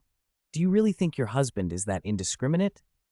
He set the pen down. His expression turned serious, and an unmistakable spark of a researcher's obsession lit his eyes. "I'm paying attention to them because their spirits are a once-in-10,000 years find. Twin top-tier body spirits." "What do you mean, twin top-tier body spirits?" The 3 women exchanged puzzled looks. "Ling Xin's spirit is body and brain, and Ling Mao's is body and eyes," Qing explained, excitement rising in his voice. "Each of them has 2 top-tier body spirits. More importantly, body spirits have the potential for a second awakening." He detailed the 3 grades, bronze, silver, gold, and what each could mean for power. If they reach a silver-grade awakening, their future achievement could be at least rank 95 Super Douluo. If they complete a gold-grade awakening, they could reach rank 99 Limit Douluo. "Why do you value them so much?" Duanxin asked. Because once they're successfully trained, they'll be the perfect combination of physical and mental systems at the peak level, Qing said, his gaze deep. They'll change how the continent views body spirits. I want to use them as a model for all those who have body spirits but suffered discrimination. For the organization I plan to build, they will be the best demonstration of what's possible. A new boldness, a vision for a different era, shone from him. The three women stared, admiration and a little awe in their eyes. Duanxin stuck out her tongue sheepishly. So that's why. I'm sorry, husband. I misjudged you. Qing smiled and smoothed her hair. It's all right. Now, do you understand the value of these two girls? Heaven Dew City really wasn't far from Sunset Forest. In less than half a day, Qing's party reached the edge of the vast wood. Thick trees stretched as far as the eye could see. The air smelled of grass and something faintly dangerous. With two pregnant women in the group, and Ling Xin and Ling Mo, both only 10th rank and unable to defend themselves, Qing was unusually cautious. He let a sea-like mental force spread out silently from him, forming an invisible domain 100 meters across. Every spirit beast caught within it, no matter how small, fled in panic at the overwhelming pressure. The undergrowth fell still. Stay close to me, Qing said, taking the lead. Aru moved silently at the rear, shielding Duanxin, Zirui, Lingxin, and Lingmu between them. Using memory of the terrain and sharp mental perception, Qing guided them deeper into the forest. Sunset Forest was huge and treacherous. Even with his recollection, it took them a whole night before, among towering ranges, they finally found the strange snow-capped peak veiled in thin mist. We're here, Qing said, eyes bright as he looked at the mountain shrouded in multicolored poison miasma. He knew the legendary treasure basin lay beyond that deadly fog, the ice and fire yin-yang well. Poison miasma ahead. Be careful, he warned, and released the power of life. A jade-green light expanded, forming a translucent life barrier about 5 meters across that wrapped them. Inside the barrier, the air was fresh and vibrant, a stark contrast to the lethal fog outside. Stay inside the barrier. Don't leave it, Qing repeated, especially to Ling Xin and Ling Mao. They stepped into the miasma. Once inside, the world turned grotesque. The colorful poison fog writhed as if alive. Visibility dropped to almost nothing. The ground was soft and foul, a purple-black muck. A sickly sweet stench of rot hung everywhere. Outside the life barrier, the scene was heartrending. Huge spirit beast skeletons half buried in slime, bones darkened or stained by corrosive toxins, bodies frozen mid-death, fur intact but eye sockets hollow and innards dissolved. Even human remains, armor and weapons eaten away, lay curled or reaching out in vain. From deeper in the fog came occasional rustling. Small, poisonous insects adapted to the gloom, but none approached the life barrier, instinctively repelled by its vitality. Ling Xin and Ling Ma went pale and clung to Aru, hardly daring to breathe. Duanxin and Zirui pressed closer to Qing, hands over their bellies. Don't be afraid. I'm here, Qing said quietly, and kept the barrier stable as he led them forward. The deeper they went, the thicker and more virulent the poison grew, until faint ripples ran across the life barrier as it fought the invisible toxins. Dugubo, your miasma's improved, but your courage has shrunk, Qing mused with a faint smile. He remembered the old poison of years past had been far bolder. They were about to break through the core when Qing's perception detected something ahead. Cold, venomous spirit power, sudden and sharp as an awakening viper. Who dares trespass on this old man's domain? Seeking death, an old, furious voice bellowed through the fog. The spirit pressure in it drained the color from Ling Xin and Ling Mao's faces and made Duanxin and Zirui's hearts pound. A nauseatingly sweet stench rolled in. Even inside the life barrier, they felt dizzy. An emerald figure emerged through the colored fog, gliding toward them. With each step, the miasma writhed, the oppressive aura intensifying.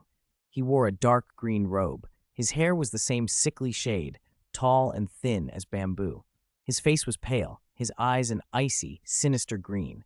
Most striking were the 9 spirit rings circling him, 2 yellow, 2 purple, and 5 black.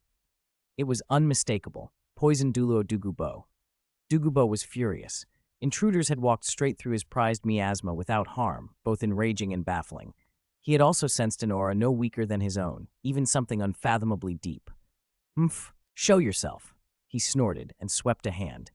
The emerald fog condensed into a vicious viper that shot toward Yu Qing's group, corroding earth in its path. Facing an attack that could kill an ordinary spirit emperor, Yu Qing only smiled. He didn't even bother defending. He let the viper hit the life barrier. Like snow under a fierce sun, it hissed, melted, and vanished without a trace. Dugubo's pupils contracted in shock. His jade phosphorus snake poison had been neutralized effortlessly and without a spirit ability. The life energy within the barrier was the bane of his toxins. A cold fear replaced his anger. Yu Qing let the life barrier withdraw partway, allowing their full figures to come into view. When Douluo saw how young Yu Qing appeared, his shock deepened. A titled Douluo looking so young? Impossible. Behind Yu Qing stood 5 women, each graceful and alluring. Aru's unmistakable titled Douluo aura in particular made Douluo go suddenly serious. 2 young titled Douluo together, with a group of unevenly powerful companions. This combination was baffling. He couldn't read the leader at all. "Who are you, and why have you barged into this old man's estate?" Douluo demanded, voice cold and every muscle taut, his green eyes probing Yu Qing for any hint of recognition. Yu Qing kept that playful smile and clicked his tongue. "Old poison, still so bad-tempered. Don't you recognize an old friend?" Douluo's brows tightened. "Old friend? You're mistaken. This old man has never met you." He was certain he'd never seen such a young, powerful, titled Douluo. "Oh, is that so?" Yu Qing feigned surprise and rubbed his chin. "Looks like the poison in your head's worsened. Want me to take a look? Might buy you a few more years." Those words hit Douluo like lightning. His severe poisoning was his deepest secret, known only to himself and one other. How had this young man seen it at a glance and mentioned it so casually? A terror that the secret was exposed surged through him, spiked with anger. "Insolent brat! Enough!" Douluo roared, green light flaring in his eyes. "Since you won't tell the truth, this old man will see your worth." He unleashed his 8th spirit ability, Time Freeze. The ring flared, and a strange temporal power rushed outward, designed to briefly freeze time in a small area and leave victim and thoughts paralyzed. Yu Qing only shook his head and sighed. Old poison, still so impatient. Before he finished, a faint gleam appeared on his forehead. A deeper ripple, one that seemed to touch the origin of space, spread outward. "Head spirit bone skill. Hyperspace freeze," he said quietly. There was no explosion. But the time freeze slammed into an invisible, space-warping wall, a zhang in front of Yu Qing, and was frozen as if trapped in stone, unable to advance a single hair. Time itself had been held in check by a spatial force. "Impossible!" Douluo cried, eyes wide. His unstoppable ability had been dispelled in a way he couldn't fathom. Panic peaked in him. This opponent's strength and methods were beyond his comprehension. Yu Qing, watching Douluo's ghostly expression, stopped teasing and relaxed the barrier. A trace of the familiar, obsessively curious manner Douluo remembered from years ago slipped into his aura. "All right, enough jokes," Yu Qing said. "Old poison, remember outside Suotuo City in the little wood? You lost a bet and owed me 3 stalks of spirit grass. I even helped suppress your spirit backlash for a while." A long-buried memory rose in Douluo like a tide. Years ago, he had met a scruffy, stubble-faced youth near Suotuo City, an eccentric herb and spirit researcher who'd stayed by his side for nearly a year as friend and mock teacher, even helping control his spirit's backlash. Could this handsome, unfathomably strong young, titled Douluo really be the same Madman Ye? Douluo's finger trembled as he pointed at Yu Qing. You're that Madman Ye? Impossible. Your appearance, your strength," he stammered. Yu Qing grinned. "Genuine. So old poison, surprised? Delighted? Now can you invite us in? Your hospitality could use work." He gestured at the swirling miasma. Douluo blinked, shaken and unsure, then hastily reined in his spirit rings and cleared the fog to reveal a narrow path into the valley.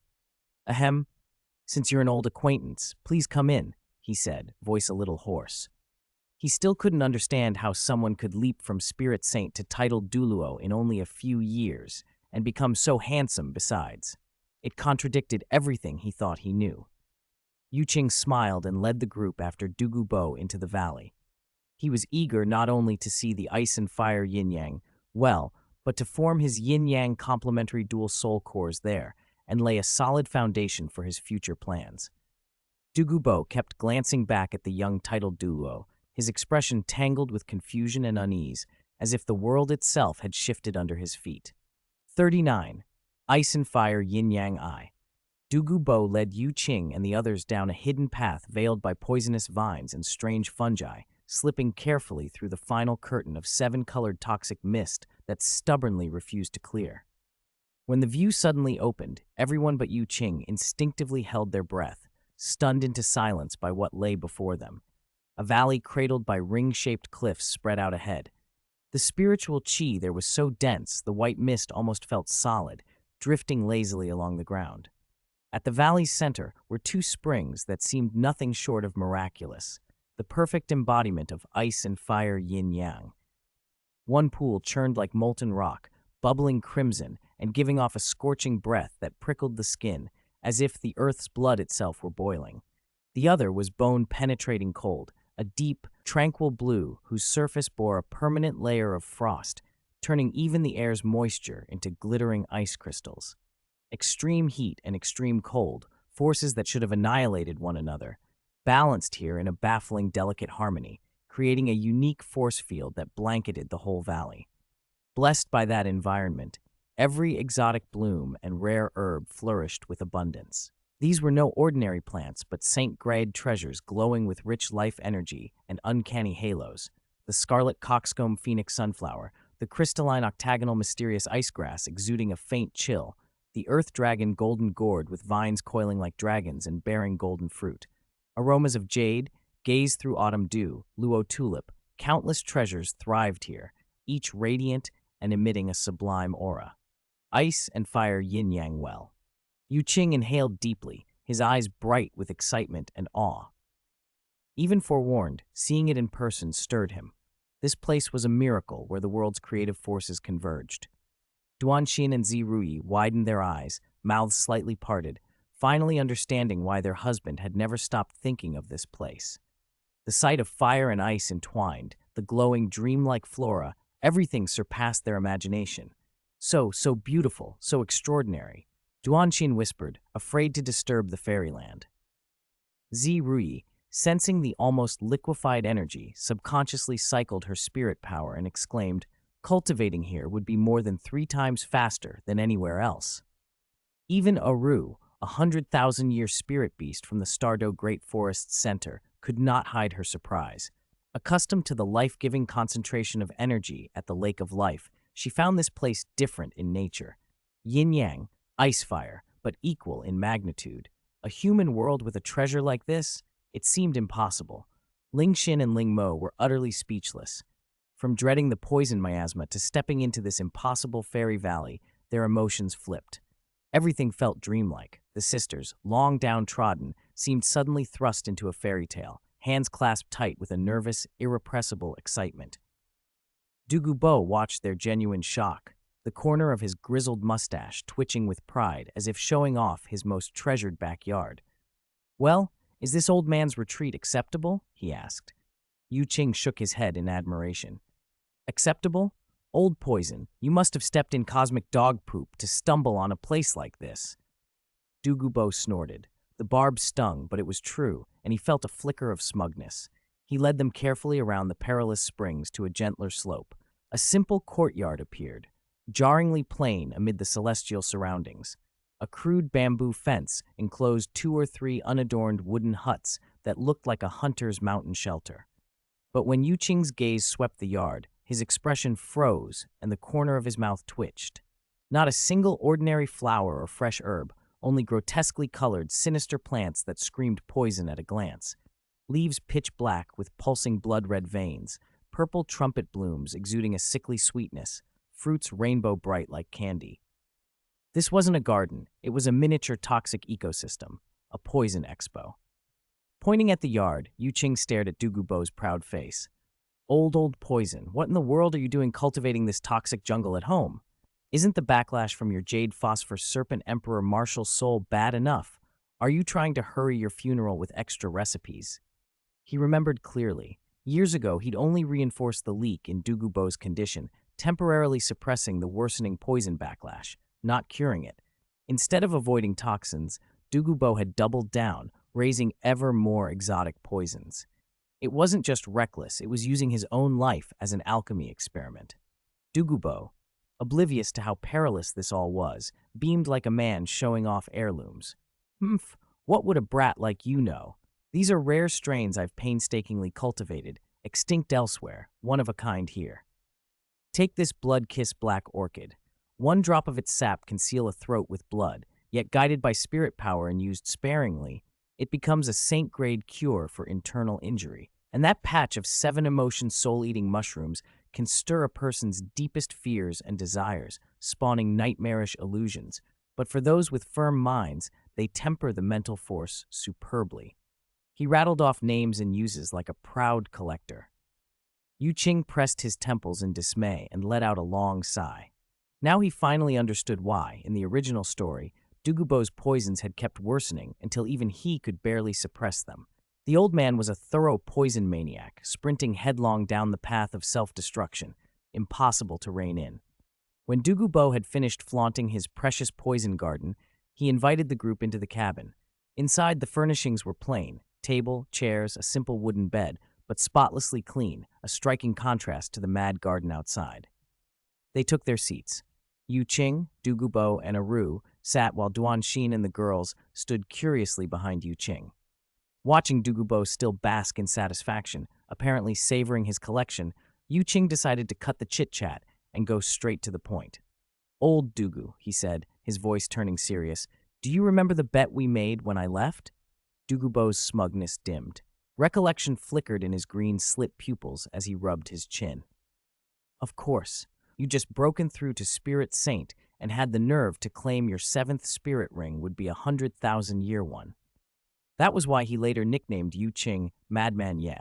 The idea had seemed insane then." Qing's lips curved. He leaned in, lowered his voice, and spoke each word. "That bet we made, I've fulfilled it." Douluo sprang up so suddenly, the wooden chair scraped backward. He leaned forward until they were almost nose to nose, green eyes blazing with disbelief. What did you just say? Impossible." 100,000-year spirit ring. Countless titled Douluo chased that dream their whole lives and still fell short. A mere spirit saint absorbing one, let alone as his 7th ring, defied everything Douluo knew. Qing said nothing more. With a thought, his spirit power rippled, and the crystalline greenleaf spirit manifested behind him like gilded glass. 9 spirit rings circled him in textbook configuration: 2 yellow, 2 purple, 5 black. A perfect, ordinary 9-ring display any experienced spirit master would recognize. Douluo snorted. He was about to sneer. Still a normal configuration. "Who are you kidding?" When the curve of his mouth froze. The rings began to shift colors before his eyes. The yellows darkened, the purples deepened, the first rings blackened into denser shades. Then, one after another, the 6th, 7th, 8th, and 9th rings transformed into a vivid, suffocating crimson. Red, crimson, the mark of a 100,000-year spirit ring. 4 of them glowed now, like 4 blood suns slowly orbiting Qing, and the pressure in the room thickened with an almost tangible weight. Douluo's legs buckled. He collapsed back into the chair, mouth agape, throat clogged. His gaze clung to those crimson rings, pupils trembling as if they would leap from their sockets. After 70-odd years of ups and downs and a mind he thought unshakable, the poisoned Douluo's worldview had detonated. This shattered every tenet of cultivation he knew. The 7th ring had reached the 100,000-year tier. It wasn't madness. This was heaven-defying. Qing watched Douluo's crisis of belief with a quiet, almost predatory amusement. He retracted his spirit and the rings as if the display were nothing more than a parlor trick, then sipped the oddly flavored poison grass tea on the table. "Well, old poison, do you believe me now?" he drawled. Douluo swallowed, his voice grainy with shock. How did you do it? It defies every theory of spirit masters." Qing set the cup down and let his smile deepen, warm and enticing.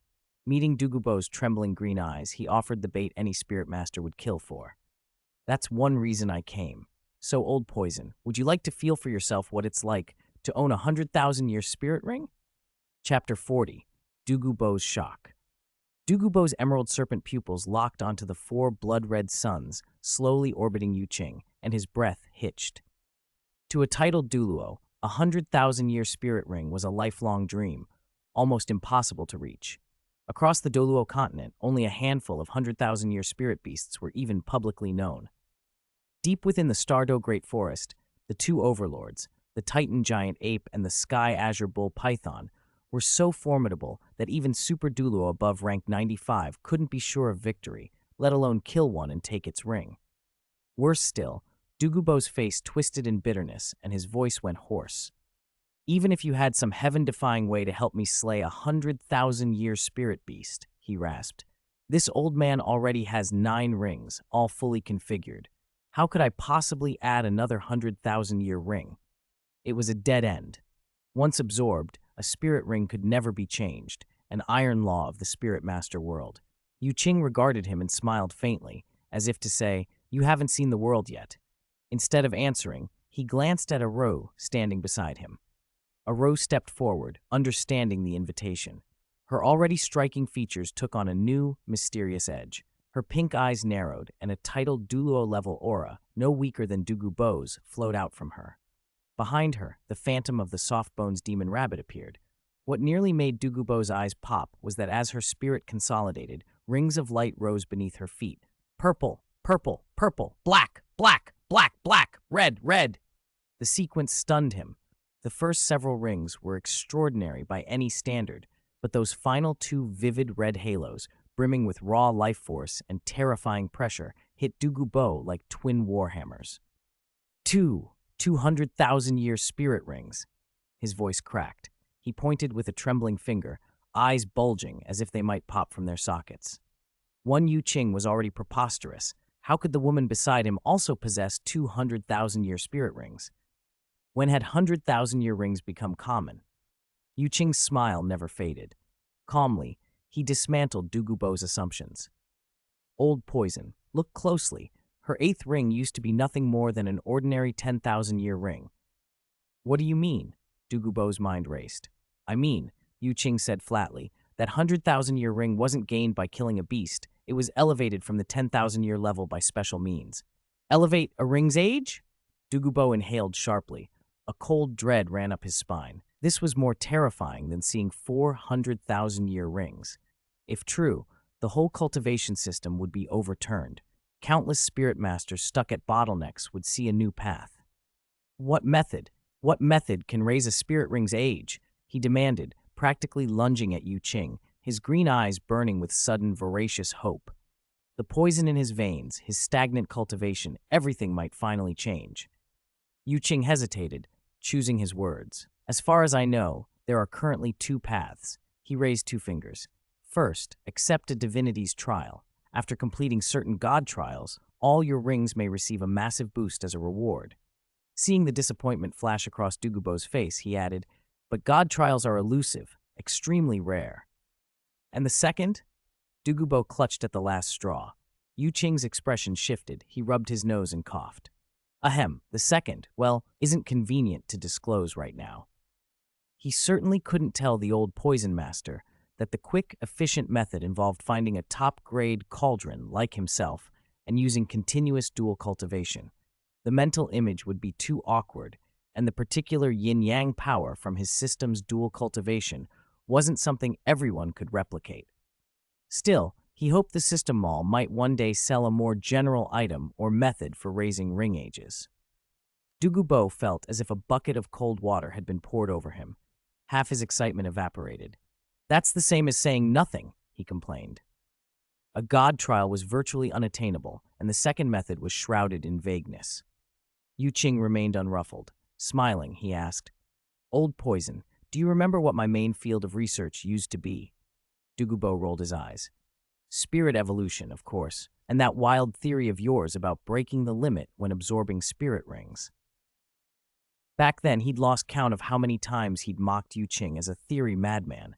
Qing grew serious. Exactly. And now my research has made a major breakthrough and taken a new direction, how to safely and effectively raise the age of a spirit ring. He fixed Dugubo with a steady look. Old poison, would you be willing to be my first, in-depth cooperative research subject? Perhaps I can discover a way to increase ring age and even find a cure for the toxin backlash inside you. in-depth cooperative research subject? The phrase made Douluo's mouth twitch. He sounded like a lab rat. Yet the promise of raised spirit ring ages and a cure for the toxin backlash were temptations he couldn't ignore. He stared at Qing hard, trying to read how much of it was sincere. In the end, hope and hunger for power won. Gritting his teeth, he nodded. Fine, this old man will trust you once. If you truly can raise my spirit ring age, I'll be your research subject. Things couldn't get worse than they were. A satisfied smile spread across Qing's face. A wise choice. With that settled, Douluo's curiosity at last swept over to the women standing behind Qing, especially Aru, who had just shown twin 100,000-year spirit rings. He couldn't help asking, "By the way, Madman Ye, these ladies are?"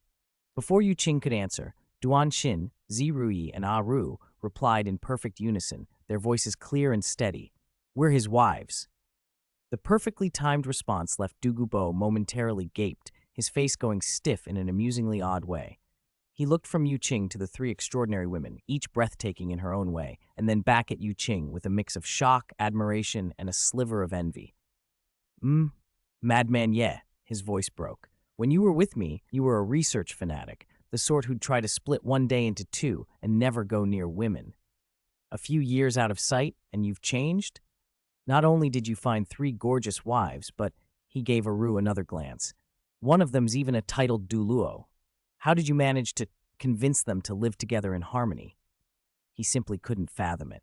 Aside from a now nearly human face, an incredible improvement, and monstrous strength, what charm did Qing possess that 3 such remarkable women, including a titled Douluo, would share one husband?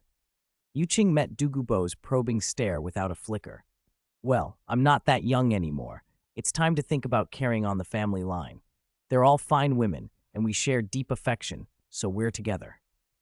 Douluo rolled his eyes so hard they hurt, the corners of his mouth twitching as he mentally ranted, "Like hell, I believe you. 3 of them for the family line? Deep affection?" The kid's a wolf in sheep's clothing. His old research maniac act must have been a cover. Still, looking at Qing's face and unfathomable power, he felt a sting of reluctant acceptance. In this world, looks and strength could work wonders. For the first time, an ache of regret flickered through him for his lost wife and son. Now only he and his granddaughter, Duguyan, remained, both facing the danger of spirit backlash. As if sensing the thought, Qing patted his shoulder gently, his tone unusually soft. "Old poison, don't dwell on it. Once I solve your spirit backlash and raise your and Yanyan's spirit rings, if you want to find a companion, I'll help you look." Douluo's old face flushed, and he swatted Qing's hand away. "Scram! This old man has no such thoughts." Yet the loneliness in his eyes eased a little. Perhaps this Madman Yi's arrival could indeed change his and Yanyan's fate.